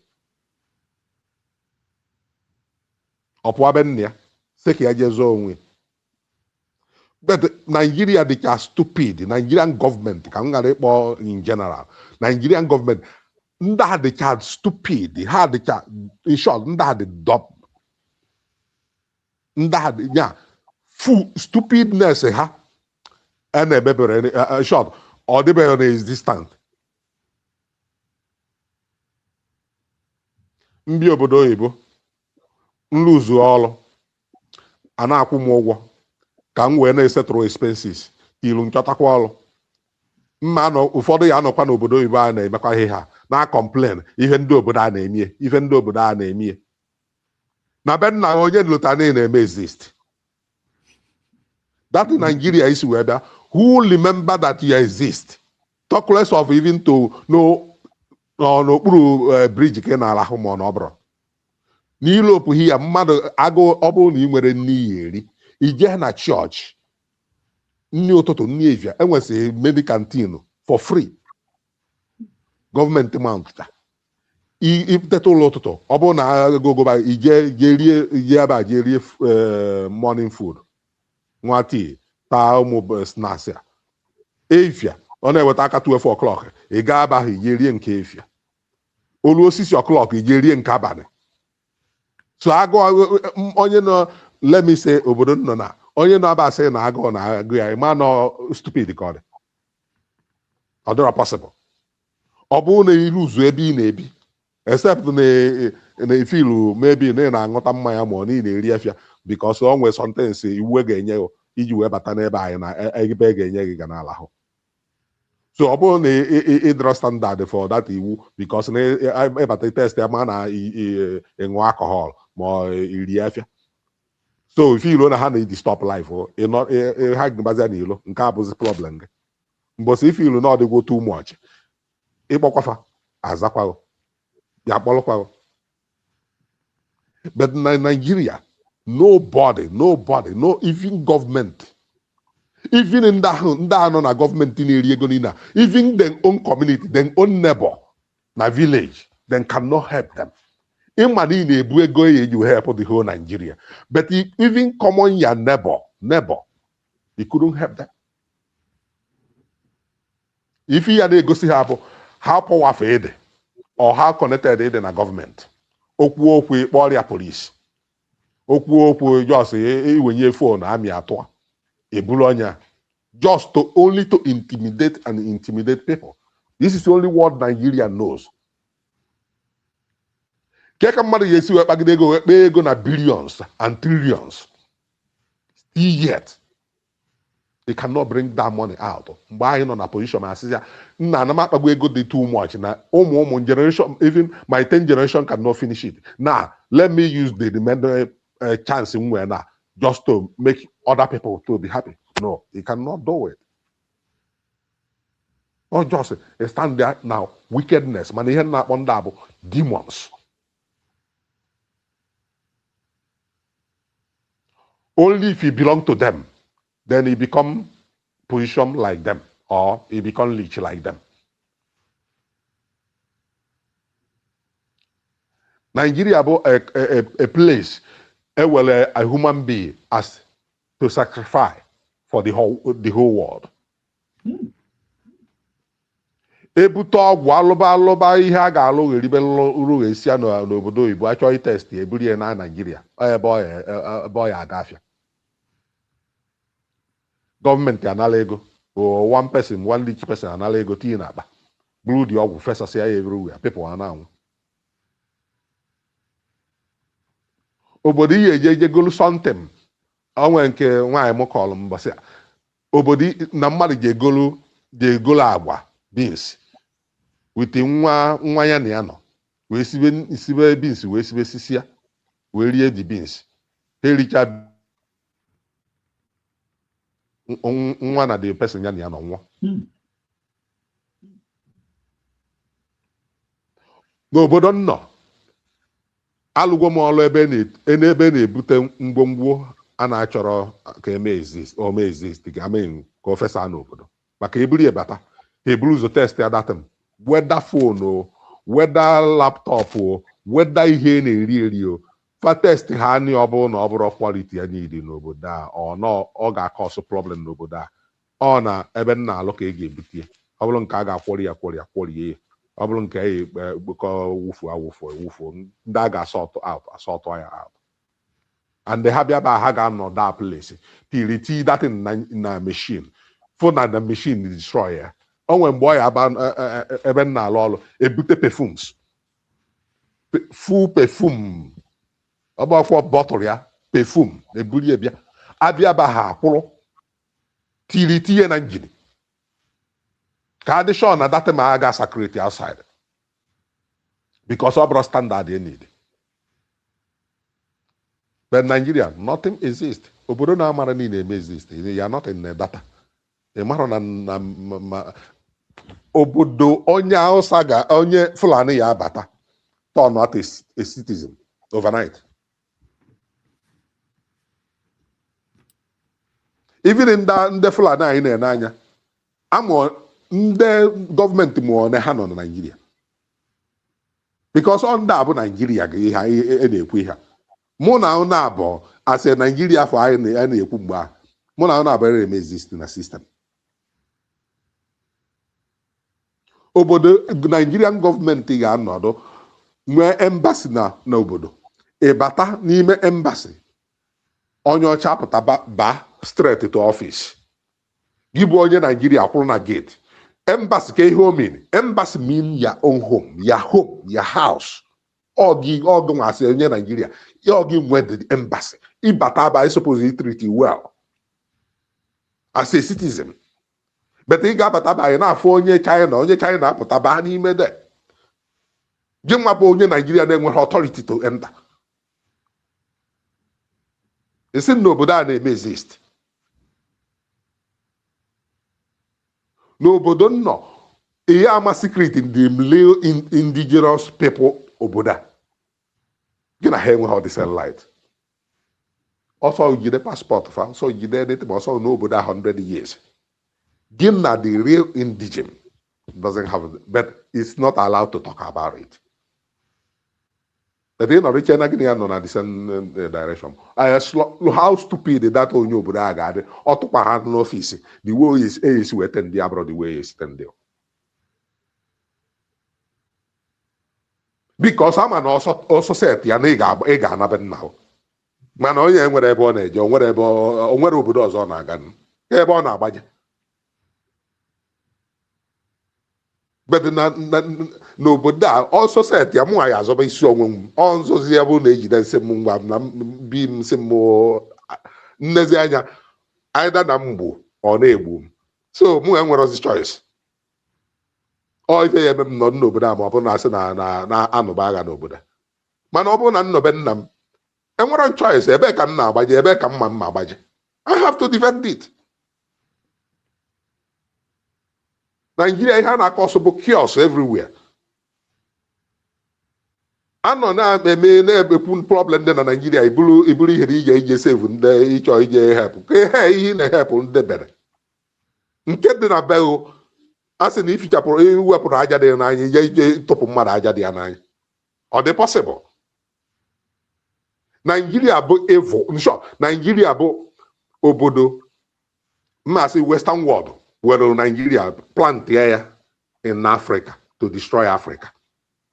Ọ bụrụ na o setizie ndị Africa chọzie ịzọrọ isi onwe ha, then facha ọka fight ya ha sị oke ndị mmadụ kwuba okwu asị oke na fight ya na agha ebule mgbe ha nọ ke ife ọ na-achọ from Europe to Africa. Ajụọ ya question, then ihe ya emezibụ ewonyite Nigeria, stupid people ewonyite fa ka ọ bụrụ na Africa na fight Africa. Etu a nnọ mma na ọ bụrụ na m agụka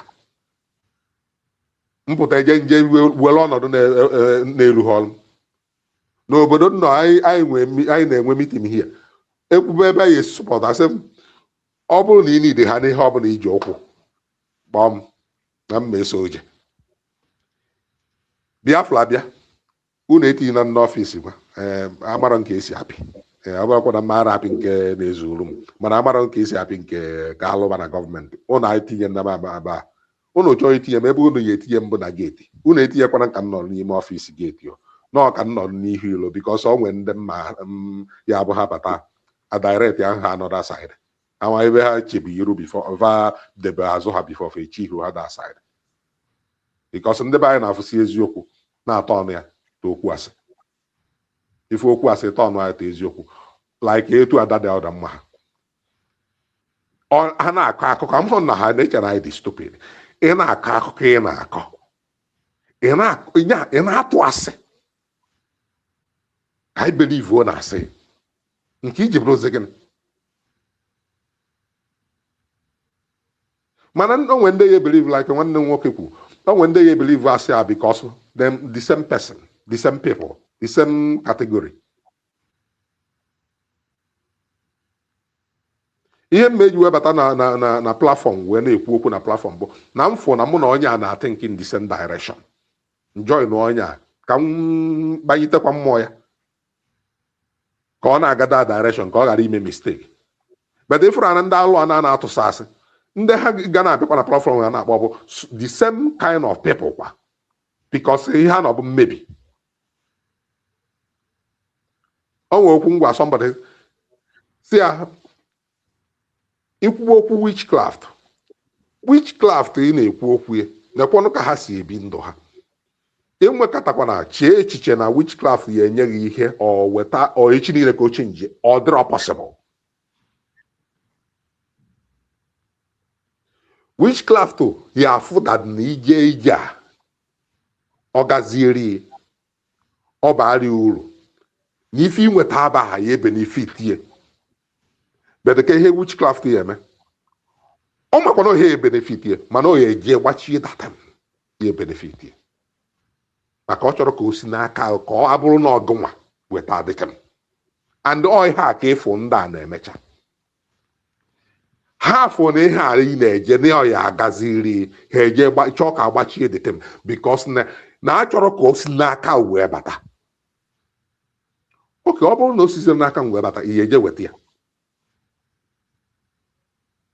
ịdịrọla ije weta dịka m so ka echi na-agbachiziri onye a na-eji ije weta ya ọ ife ada dị ọra mma na Eggman ọ ihe a bụ ihe a na-alụ ndị a bụ evil but I thank God I will always say this I thank God that them in Europe because aba before amara m onye anyway ịma na Italy dibia disko n'ụlọ na ọ bụzi like before ndị Italy kwesịzikwa dibia enidi ọzọ ije Africa jee gwọta ọgwụ ịchọzi ịgwọ ọgwụ jee n'Italy because okwu mmụọ fa anọsizi na ihe so Eggman na-bazie na dibia na adịrọ supplies agụyatagwo o nwere ike jekwuru ofu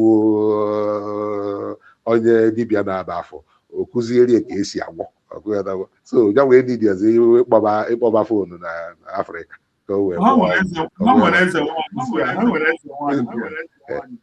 onye ka m na-ekwula ike akwa ọkụwa onidiro ịkpọ Afrịka agwa ya ọkụwa akwa na ife ọ ya eme mba onidiro na fanọ na building yesef na ọgbada a na ọchị ya akwụ ya enye kụwa so nwanne ekwube okwu dị n'anya this thing a sị na ekwumokwu dị n'ihe a chi ya eji chi ya bụ anyị ekwuchi ekwucha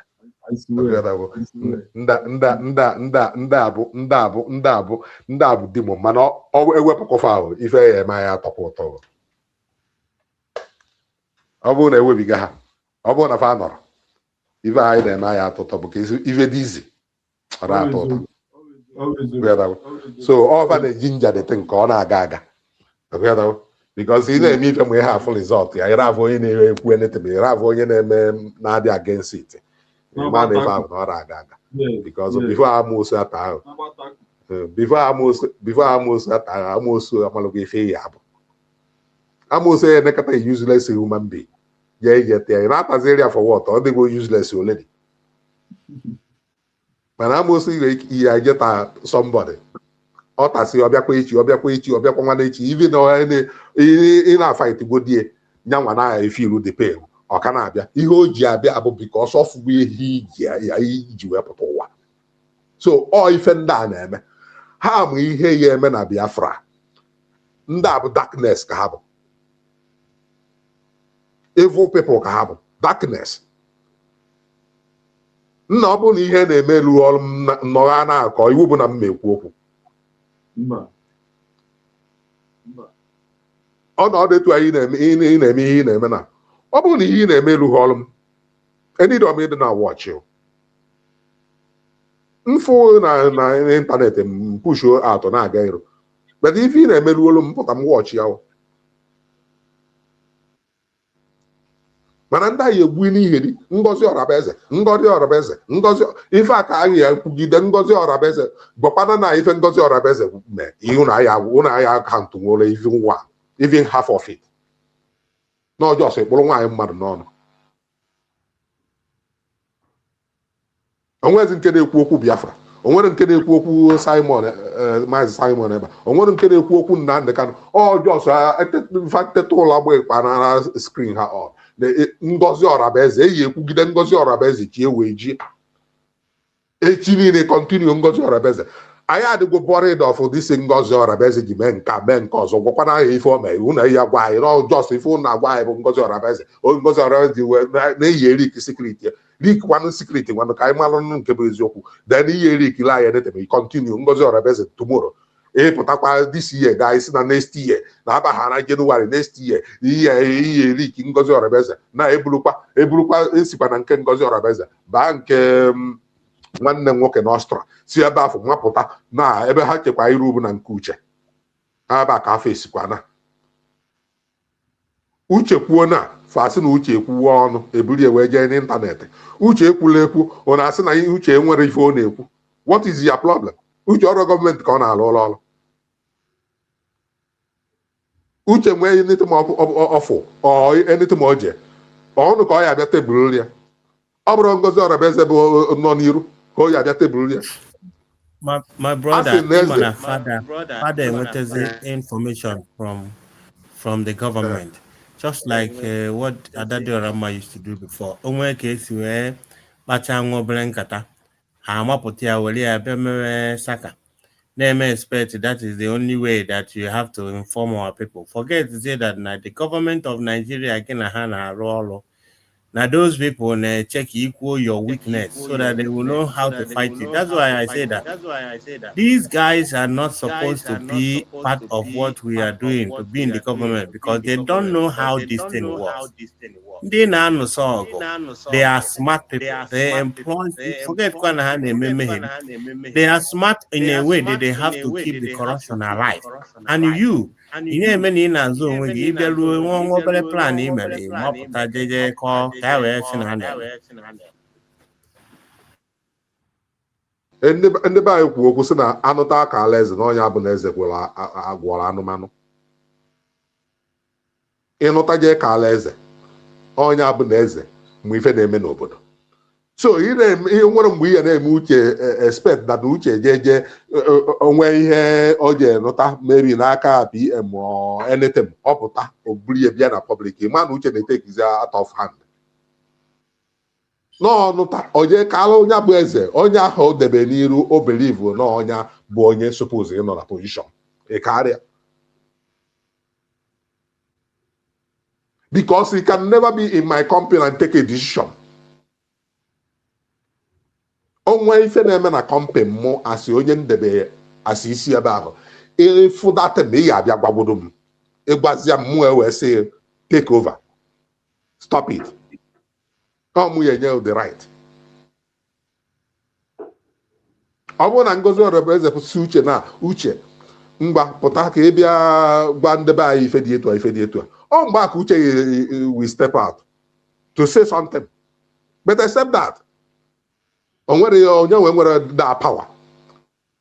It can know everything, but it doesn't have that power. Ọnụ tụọ ya eje ka Ngozi, because you have to be loyal to somebody is higher than you. Because when you respect somebody higher than you, the person in your back also will respect you. But in there, normally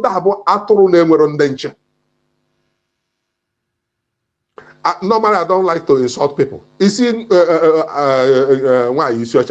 You see, Kafiabo, Vam Vam Vam. You see, all these groups in Enaya, all of them go atoro ne nwere ndenche. Ijiji na-eso ozu ananini. Because ha zuzugide tilu ihe emebisi ya n'ebe ha nọ, na ọ bụrụ n'ebe anyị nọ. I never see a stupid somebody doesn't take advice. These people, they are stupid in the level that they cannot advise them. Somebody can give advice in nyecha. Onye nyebe advice nyecha say na advice anyị nye ọ bụ na you use the advice. Ọ bụ for my advice. Ọ gị nwezie. Because it's up to you to take the advice or not. So we use here is already your own advice. Other hanama or give more. Mananda they are stupid that he can never talk. He can never advise them. Where in this world that advice is not allowed? Nne na gafe ogwezi na chiga. Na gafe ogwezi na chiga.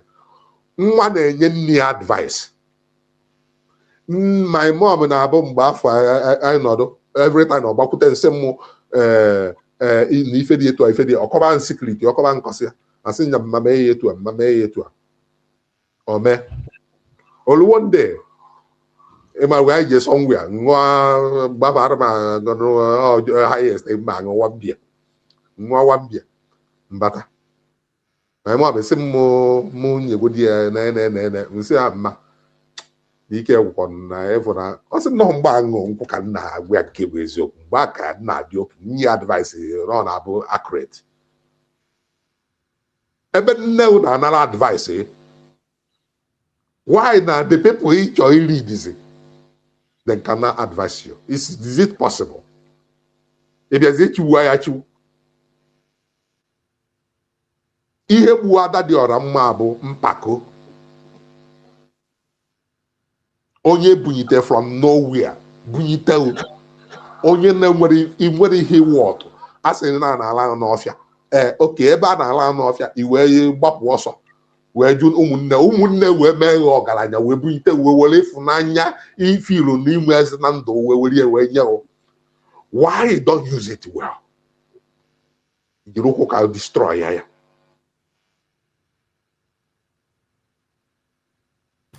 afụnụbeghị m ụdị mmadụ dịkara afụnụbeghị m onye chukwu nna tụnyere ugo ọjọọ so ya saa ya Adarama will know a very specific example of such people.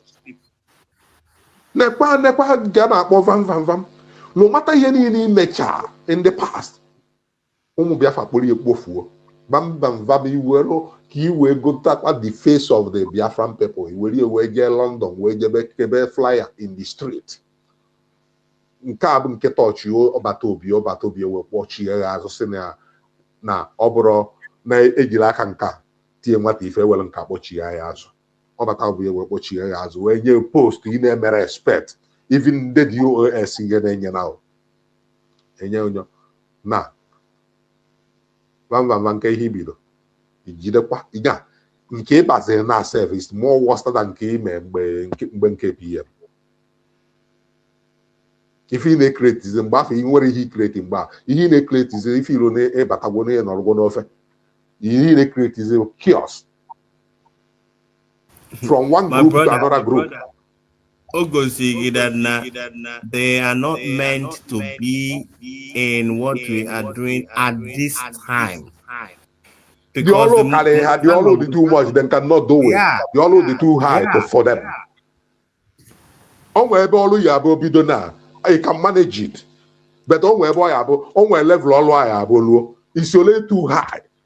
If you try to manage it, you will always do the same and the mistake will come. Exactly.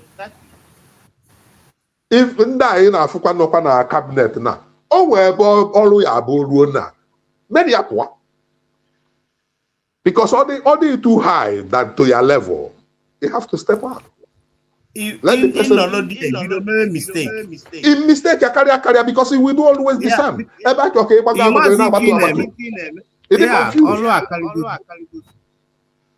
But ndị agha ghọtara that no way okay ka m wezi vam nwaanyị isi ọcha na ndị otu ha niile oke ka m wezi na Biafra na anyị nọzi na Biafra land wee nye gọvanọ ọkwa echi ya the first one chịta ọfụma enye second one enye position second one echi ya the second one chịcha nke a step out another person will take over na another person na echisigo nke oke ịpụzi ya ikwechilu you know onye ọzọ a ga-abata or the possible I don't understand it. Like na nọ n'obodo na-alụ ọrụ achụpụ n'ọrụ a ama nnọọ another person nke created opportunity. Maybe somebody na ha enweta maybe na onwe ọrụ for long time and onye onwe ike expenses ọ na-eme you cannot manage it anymore. So I step out that the person can take over. The same thing that tomorrow I will go maybe more higher than the place I was before because there's somebody there they feel that maybe then the person will step out and I will step in. This is how it goes. Everything goes around. On all the guy they use. Ye go if only you go ife you will go on your ife. Eto akego is when sacred. Eto akọdụ kwa no kisi achụta ego achụta. Ị na-achụta ya gara ewepụ ya. O wee na sacred. Ị nọ n'ọlụ ya ga-ewepụkwa n'ọlụ. O nwere mgbe ọ ga-abụrụ ewepụ n'ọlụ. Tinye onye ọzọ. Don't ewekwa another position somewhere. But these people how they just stupid. Tell that no the same thing man na Nigeria. Ịbakwara na gọọmenti ya nọgide na gọọmenti ya tilu onye anwa nwa ya take over. So nwanne ka nnekwa ndị ọzọ opportunity because a sị na ekwubu ihe dị n'ihe a chi ya eji chi ga-abụ ma ekwucha na ekwucha. Thank you so much. But I really wish maybe one day that these people will understand. My brother, they are understanding why back all they want to be doing is to be making noise. They just want to be fighting all the time. You know, let me emphasize on a little thing when you said when you were beginning that the first time that you voted was in USB. It's the same thing with me. It shows that when you love your country, you do everything for your country. You understand? You do everything possible to make sure that you participate in your country. But Nigeria, nobody loves that country. That's why you can see that nobody can be able to revolute. When he make attack, somebody volunteer to die for Nigeria as a country. It can never work. Never. But because all of us actually love the nation, the new nation that we are about to build, because we dedicate our life, our parents fought for that country, and we love the country. Can you imagine that this Christmas, people coming back to home for Christmas, car kidnapped on their way, 3 cars. And Nigeria as a country knows what is going on in the country about the insecurity in the country. They now ended up putting from Abuja to Anambra State 500,000 naira for a flight ticket. ichirizia ụmụazị 5 plus papa na mama gbakọ ego na-eji mee for transportation just for first movement, just for going ekwugbekwu ụkwụ na ego ozi ka ị elizi ego ozi ka ị na-ara n'ụgwọ ọnwa just ka ị na-alụ ụlọ jefu ndị bụ the road adịghị safe for you to travel. For you to fly, it becomes much more expensive. Government. They don't care. And in that same that you will be comfortable with such country that doesn't even care about you. Whenever I am outside Nigeria, Nigeria only keep data of who you are. Government and money they don't know. They don't even know how many people are. If I can use 250 million, more 230 million, only 200,000, never 230 million. Ask even the embassy, because normal every embassy must know how many their own people in that country have an embassy. But even Nigeria, they never know. If you are Nigeria now, how many people know here? Nigeria cannot give you the answer. They don't know.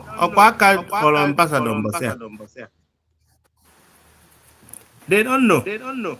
It doesn't work. The country is not functioning properly, and they just do you in a way that it will be favoring few of them. Like as in Nigeria, you understand it, manning a problem. The country is outdated. It's out of even among like if they bought something else. That is what the country represents.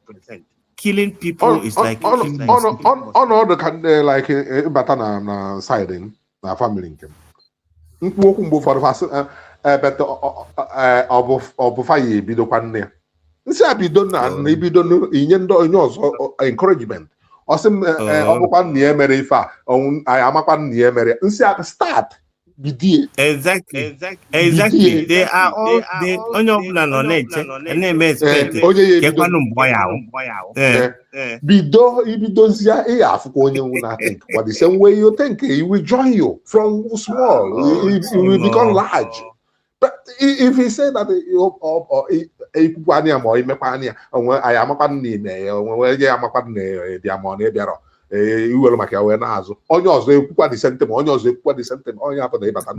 that is exactly what they did.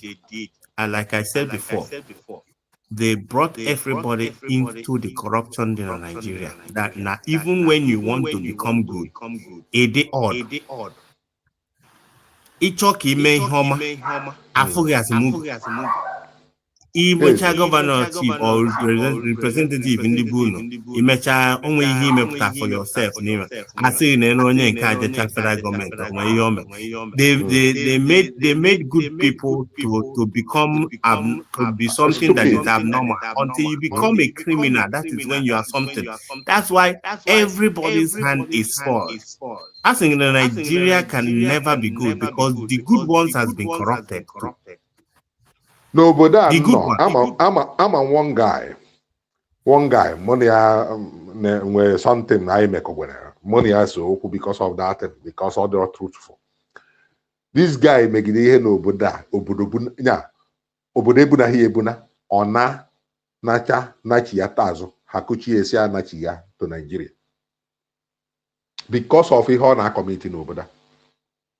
Although Nigeria ban a government here, and be a contract. The guy in the region for them Oboda, Mbono Oboda. Because all nyas, on what you hear this guy on who get a why Munyo twice against you, ni who get a Munyo or twice against you. Stand there for it, you. Give us over the and when the battle 7 this guy in Nigeria. Okay, the first time I know Nigeria, man get contract. Siemens, he had a Nigeria, or we loan Nigeria. Where what the contract? Instead, he was the contract, and the one the guy, Warrior Hotel born on Abuja, Warrior everything. o wee mebe ihe a mechasịa wee nweta the contract ime ihe ome instead were that contract wee jezialụ nwanne the guy nọ into contract already ọkụkọta ka executizie that contract ka ego pụta ka e wee lụọ dị ọrụ o nweta nke onye ọbụla enweta nke ịma this guy were that contract jezi ije less the contract ka o jee lesizie ya anọ person ndị ọ ga-eje gwa the contract wee sị ka ha kpọtarịa somebody ya egolo the contract wee kpọta somebody the person ahụ kpọta ọ bụrụkwa nwanne the guy kwụrụ ya ụgwọ hotel mana today this guy na-agwa na-eriju afọ na Nigeria because Nigeria fụ ya asị onye asị amịkọrọ ndị asị ndị ahụ ile ha na-agba were okwu fuchie agwa mfada enwere chance na Nigeria because mma ala ha ụla because mmecha ihe ọjọọ ụlọ anyị ekwetụ m Nigeria they favor criminal and they intentionally keep it that way. Boy abuha committee nilo can we keep banta in a safe place. And when the bachelor also mecha commit a crime outside, just like what you said now, they go home and they get the chief security officer in a state. But in abroad, they can't do that. So they intentionally choose to keep the Nigeria in darkness so that whatever that they operate there cannot be outside. He commits a crime in Europe. Anywhere that you enter, if they want to catch you, they will catch you. They will catch you. Just to swipe all your card. They know where you are. But here in Nigeria, for one, they don't even use card. Not every place and they use card. Or cash. Everything is on the ground. Everything is on the ground. We have to sneak in.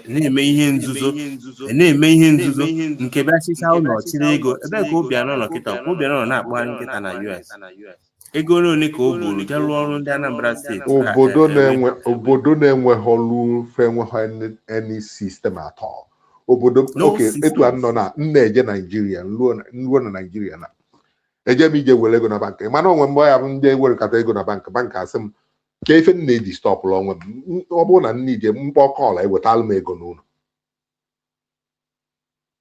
but are they possible for other people there? Or the possible obodo a na m bịa were ego isi m na me need nsị a don't worry I'm okay ọsị m ọga na me need red na abata na bank bịa just mkpọ call mkpọ ha na call ewetalụ m ego n'ụlọ olu one day nje na bank ka nje were ego ndị mmadụ kwụ na line mkwụrụkwa na line ka ihe the guy mee the guy na-eme anya sị m ọga mụ bịa na mesobo ụzọ ịkwụ na line which is not normal. No, which is not normal. Mbia, but no, when the don't worry. Mbia, this guy ekweroka just only bank account on Kanye. The guy will go nyem. Nsia, don't worry. He will do the remaining job. He will do everything. Don't worry. I think that no, he have a corruption. The guy is doing this thing for you. You something.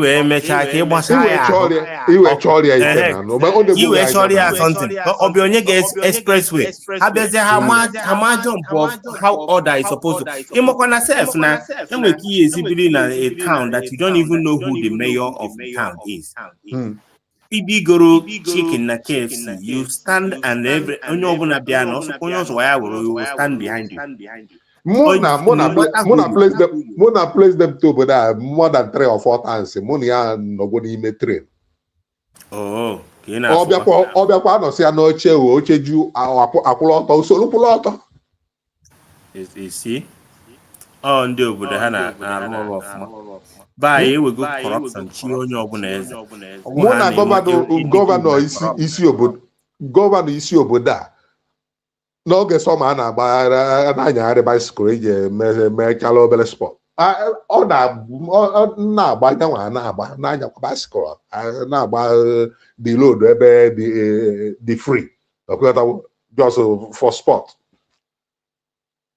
njebe jogging bụ ọ na-eso m eje jogging na-eme jogging mụ na eme iti ebe ọ na-eme jogging because o nwere ife izobe o nwere ife ị na-ezobe ị nidere ịtụ ụjọ onye na-atụ ụjọ bụ onye ọjọọ maka na ihe ọjọọ ọ etu afọ dadịrọ mma na abụọ pụta na-ekwu dadị na ya ji wee na-atụ egwu onye bọsụ kwụsị nye n'anya n'azụ because ị ma na ịbụ onye ọjọọ ọ bụrụ na m abụrụ onye ọjọọ I can never be afraid of anything because I don't have anything to hide. Nwanne ịmarọ na ijugo onwe gị si ka ihe mere ndị politicians ndị Nigeria ji onye na-aga okporo escort even ordinary people ha na-ezu ori ha na-ezu the masses ori maka fama na ndị mmadụ obi adịrọ mma ọhịa ha ji eme dete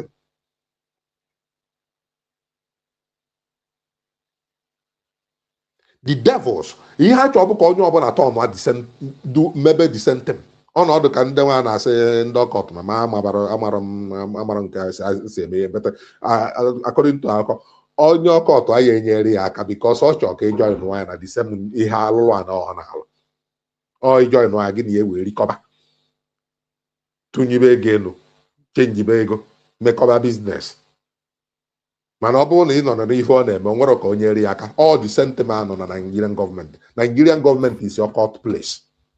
You can see why it is so difficult for you to break Nigeria according to them because onye na-achị imechi shop ya emegin were emegharị ahụ. Of course. Onye na-achị imechi shop ya emegharị ahụ.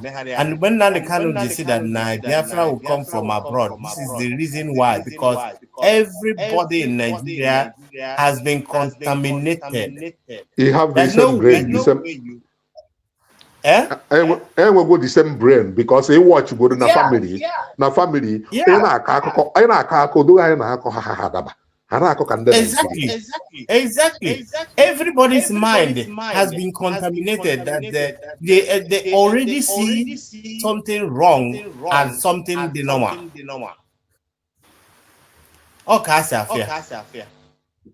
So you don't expect for them ka in Biafra on you could talk yourself join here. You know, how are they going to survive? No, you are trying to build a system where their criminality will not move on. In I may expect join. You are building a system where somebody like Odjus Okalo will not be eating money any contract. You never have your state for a long time.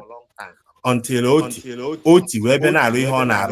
you imagine that somebody from Abia State is coming to saying that I'm coming to Abia State to clean Abia State eyes, to clean their tears.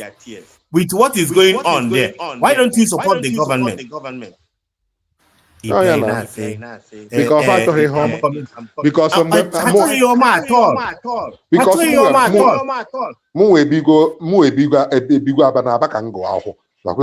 so all the time of all use of car that particularly for the first time people remembering Abia State. Then look at Christmas. Only Abia State is very happy to go home on Christmas.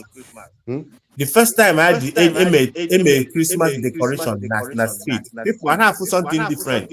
And somebody that person not there. And by exactly what you are saying now about corruption in Nigeria to the extent when you become good, it's only may in that country. You become abnormal. It seems like until you be like them. Of course. Like here to Abia State, I know, particularly like Aba, that fool. They be in that place. I know how it is. I'm telling you.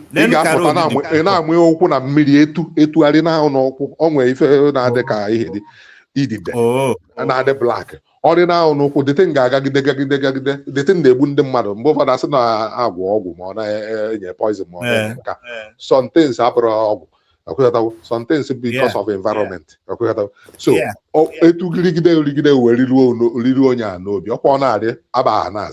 ebe ọ bụla ọ na-aga ọ na-aza o wee rigide o wee riruo n'obi ọ bụla ọnwụ environment ikuku ị na-ekuru na your environment might be toxic as well.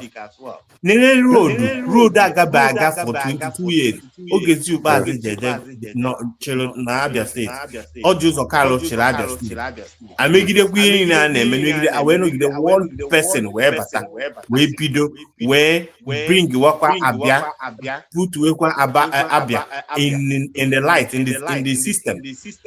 And a person who Abia State, where they got, that now we will take Abia State from Labour Party and give it APC. Or these people are they are normal. The person is not normal at all. And if they buy, they will come sit down and be listening to this particular guy. No matter whatever that you do, another Rama will still get followers. Because then when they work that kind of thing, until you start sanitizing their mind, as opposed to Biafra, a video conference, a video organize a conference that now people will be attending. It's a must that you have to attend it to sanitize the kind of mindset that we are born in. Everybody was born into this corruption mindset of Nigeria. Just that now most of us, or majority of us, were able to travel to actually look at where go to a country where we can actually see that country supposed to is in our work. And for the time that we have been there for a while, your brain started correcting itself. So you don't back to Nigeria. You feel the difference between where you are coming from and where you are today. But one thing some people never if change the mindset because the people were understanding come and all the system corrupt to her. They were understand them at all. Brain have the brain if half of an if Alabama farmer dressing hammer movement, if anything, everything behind them remain the same. They can never change. Yeah, you're right.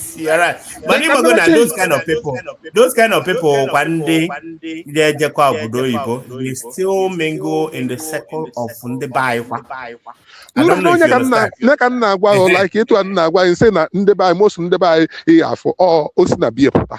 Organ African ba Oluodorokwa with the same by and I call the same politics in Nigeria, stupid things. Yeah. Okay. They can never mingle with the white people. So when they see you gain a different kind of perspective, you may another understand them or learn another culture, another things. All you can just so he had no chapo bro. I don't go for pool. He had no chapo bro. The same way is the same way can ask. You look at and then one day my dad in there one time. Somebody I caused problem in the family. Okay, well, that day, boy, I say you have to stop. Or maybe na we quite that day. Or talk about some siano. Or make a shout and say Naga no today because the area I had to go tired of their voice. No one can no today. Ni kupiam will me ha ko here. Ne ha poala. Can about oblique na yazna. It may have one nezuri ho name. You may have Osen etu anje obodo oyibo. Near feel nam suppose mentality of obodo oyibo of take it easy. So if you just really that make me a new room book and use that obodo ibo way. Say no where they use obodo ibo way. Where they use akike esono. Yeah, when say the you akike because use obodo ibo way. O feel that na to ya ojo. Even you will akike we because na akike can be you me. So the one man were bombs here.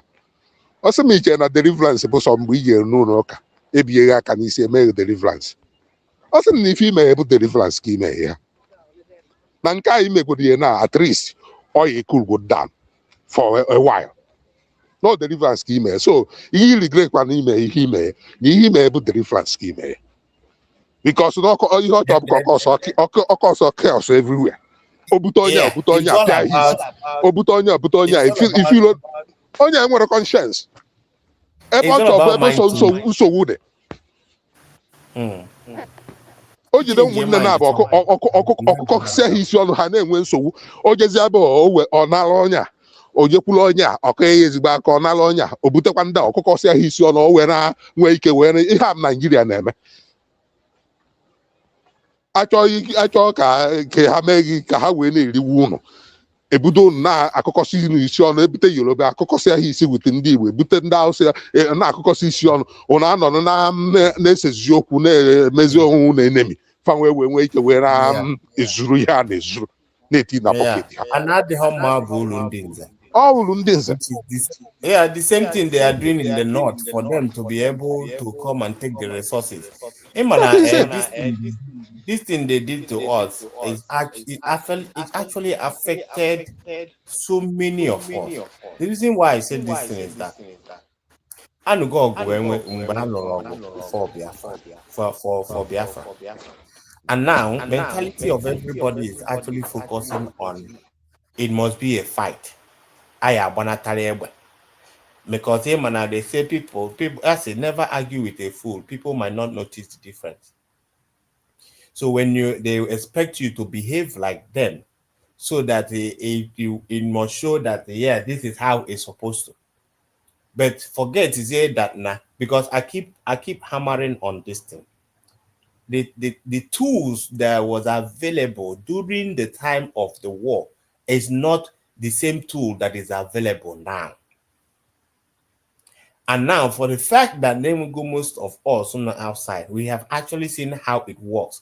Internet have be that much, like when you talk about cameras and Wi-Fi and all these things, like in internet had to go to Nigeria, but the use of technology had to be that rampant na Nigeria that much for them to actually understand that everything about war. So but this time around, that's why when the government, whatever they are doing now, I kind of have hope in them, because at the end of the day, things will happen without you even knowing that things is happening. So every time when they keep hammering and butcher so much by, which is who go have started as talking about and they butcher so much by, as if now when I'm born on a government now they butcher send the by, as if when Ben Simon on outside, are they butcher by, as if number nine the canon on they watch us in the by, oh yep, outside or be it to another person. I can forget that number out to Faka and I can cause an atom. Every one of them, they just keep complaining as if now. I keep telling them in all these things. I keep letting them understand. And well, a platform. That platform is United States of Biafra government. Come in there and contribute what you like. Or if you lean at the Ngozi Orabueze, what you have to do is to show us another way. Bring up another idea. He need the idea. Show us which way to go. In on internet na Ngozi Orabueze comment this one. Ngozi Orabueze mekwanka. The woman on Noguri na go see idea, the one that you follow. So if you learn and cow idea yan drama, bring your own side. It's just a simple thing. I don't know why people don't actually understand this thing. You don't expect me kaifo na tsunami na abia. Tsunami na abia. If somebody na plano name edozi tubu ebe anyị aba ka mmiri ya ribi anyị ịnọrọ na-aka onye ahụ ọnụ na enu dị tubu ọ na-edozi na nkewa dịka eme then na-asị ngwa nna ị nwere option kelee ebe anyị eje nekwa mmiri a ka ọ na-abịa ị nwere option ịnọrọ ebe ị nọ enweghị any option ime expect ka m hapụ onye nke na-alụ ebe anyị eze this tsunami ka m nọrọ mụ na gị nọrọ ka mmiri rie mụ na gị mba. It is serious. If you are really serious that United States of Biafra Ademetia by giving us ID card, by giving us a whistle, by giving us a passport, by giving us, can I mention it? going to for us to be recognized in the whole world. So many things. If you think that is not okay, initiate another one. What is so hard about it? Because we are all going the same place. You might contribute anything. There's nothing you are showing us. There's no way we are going to follow you. There's nothing. All you do is to sit down and talk about Nana Tuego on Saturday and Richard Shego. Nana Menka. That's all. That is all. And you may expect people will sit down and will keep following you. I call Babas. When can make sense? Because if you think that you cannot make step for your life to be saved, if you cannot make any attempt to save your life based on the situation in Nigeria that the Fulani na Abata na ebunde bai, they have already threatened you na high ebunde mad na 25th December. Nobody is doing anything about it. Nobody. And you expect me, Ebia Kantu Kurana, na support to go 247. Can see Oku Ngozi Orabueze Ademe. Can say no de me Adade Ramako Ngozi Orabueze what are you bringing to the table? Show us. Ajuromia Kerafe Obieze. I don't think no GZK because at Okokatago Ngozi Orabueze is Komenka. We see okay fine. Ekwenye muna humble, I think you get that in that day. Ngozi Orabueze had a make of my fine. What must we do? Can he high game? He couldn't answer the question. And that is how I knew that these guys are empty. Ima had the fundamental of where they are coming from, that they are empty in life, that they are scared because na the level they don't know which way to go. And yet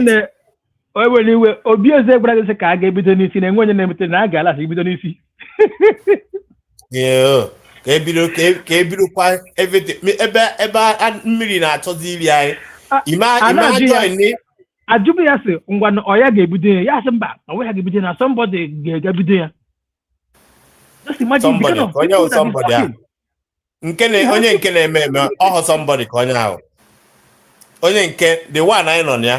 Somebody. I just don't understand the kind of brain most of the people. I think my struggle I could in a lot of things. A lot of things that now before na nature man do Kenya na ha my here. Na nyo na balaja for white na ha my here. Na enu mother kokya CRC this thing. What more and Kenya dika that man. Kenya dika that man. We one day put our na CRC with the level I look at now. And the declaration na Biafra and Finland. When Norokwechi, we may CRC government. Who does that? Where does that happen? CRC. They just want to remain in a place that money will be passing by. That is only thing. Now money will be passing by. Oku go 247 illegal enye mmadụ ka we go laptop. Or go ndị mmadụ tokosha.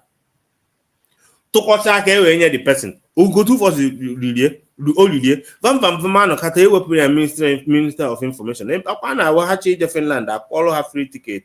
They one hotel, no other my general call, not Bonnie, not by government. I took Punekitan or Jokwesi in another government. Now I chose 100 men here, Ben I told you $200. Not quite a gig we could need. Can we may appeal or a Simon Eber, the same Simon Eber, also Biafra Yelishe. These guys are criminal. They are just misplaced priorities.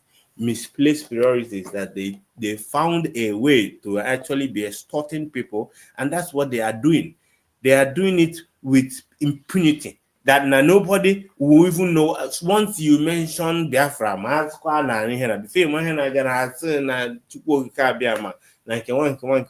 and now they just decided to prey on your emotion, just like the churches in Nigeria is preying on people's emotion. Before, once you mention God, that you have to tithe 2 times a day, you were told to the news. You were a father, na moto na anywhere, everywhere. Nke nwe nọrọ iwere nwa nke ihe ji wee li na iwere ya wee tụnye achọkwa get tight no ka achọkwa get help na church. But at the end of the day, I said that church in Nigeria decided to open up themselves, not preaching what they're supposed to preach, and that was what made the criminals to enter inside the church. And they are seeing the repercussion now. The same thing made these people that think that they are the government. They must be where money is. And that's why you see they find it difficult to leave the government. When dissolve, you can see how far they rush. When dissolve, these people, they very, very good. They very, very Biafra, they are very, very important. After the declaration, they dissolve for those things. They could have been in the part of supporting, but what did they do? They inspired against all of them. Imam Marabu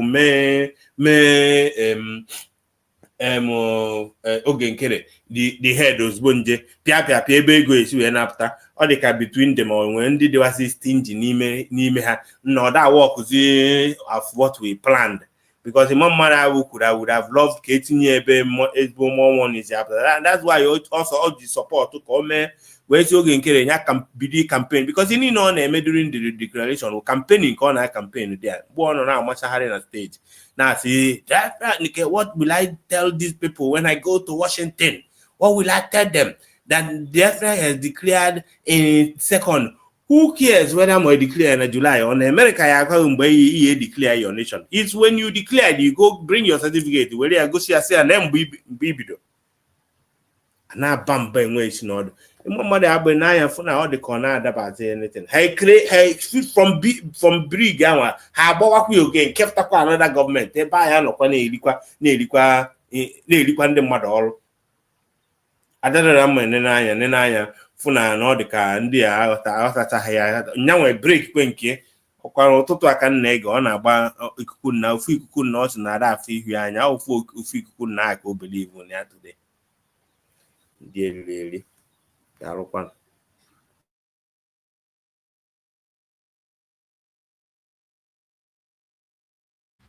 Triple M.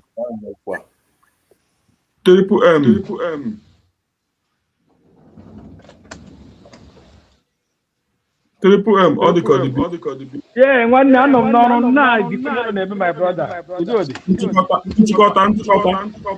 Oh, on them. They punish hand a cook, we have a cook kind of cook. Romela. They can't hold us back. My people, we have seen everything as it's been played. Let's continue to support our freedom, support our government, because if not for you, just tell me. Can you just ask yourself a question? Now let's break it down now this way. Have a look at the so-called Briggy fallback, CRUC, GBC, and the BBC. Just calculate all these people. Ask yourself a simple question. Who among these people now have that document our PM said? After our redeclaration, we will get our document that will enable us to start our diplomatic ties. Anything outside that will be making, all we are making are noise. Then ask yourself, among all these criminals and USB, who do you think that have that document? And whom do you think that is making noise now? Okay, let me give us another instance again. Apart from these guys coming out to social media to tell you that Ngozi Orabueze do this,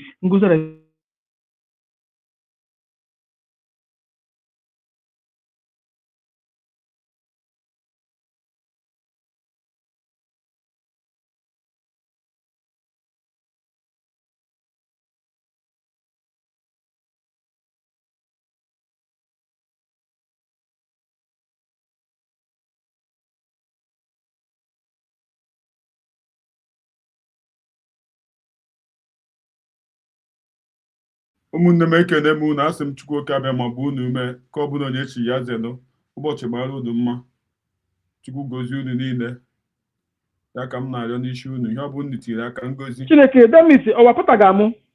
Ịkọtụrụ akọtụ Oh, sorry, my brother. My people know wahala, my brother. Bagani, you can come back again in the evening. Thank you. Thank you. Thank you. Thank you.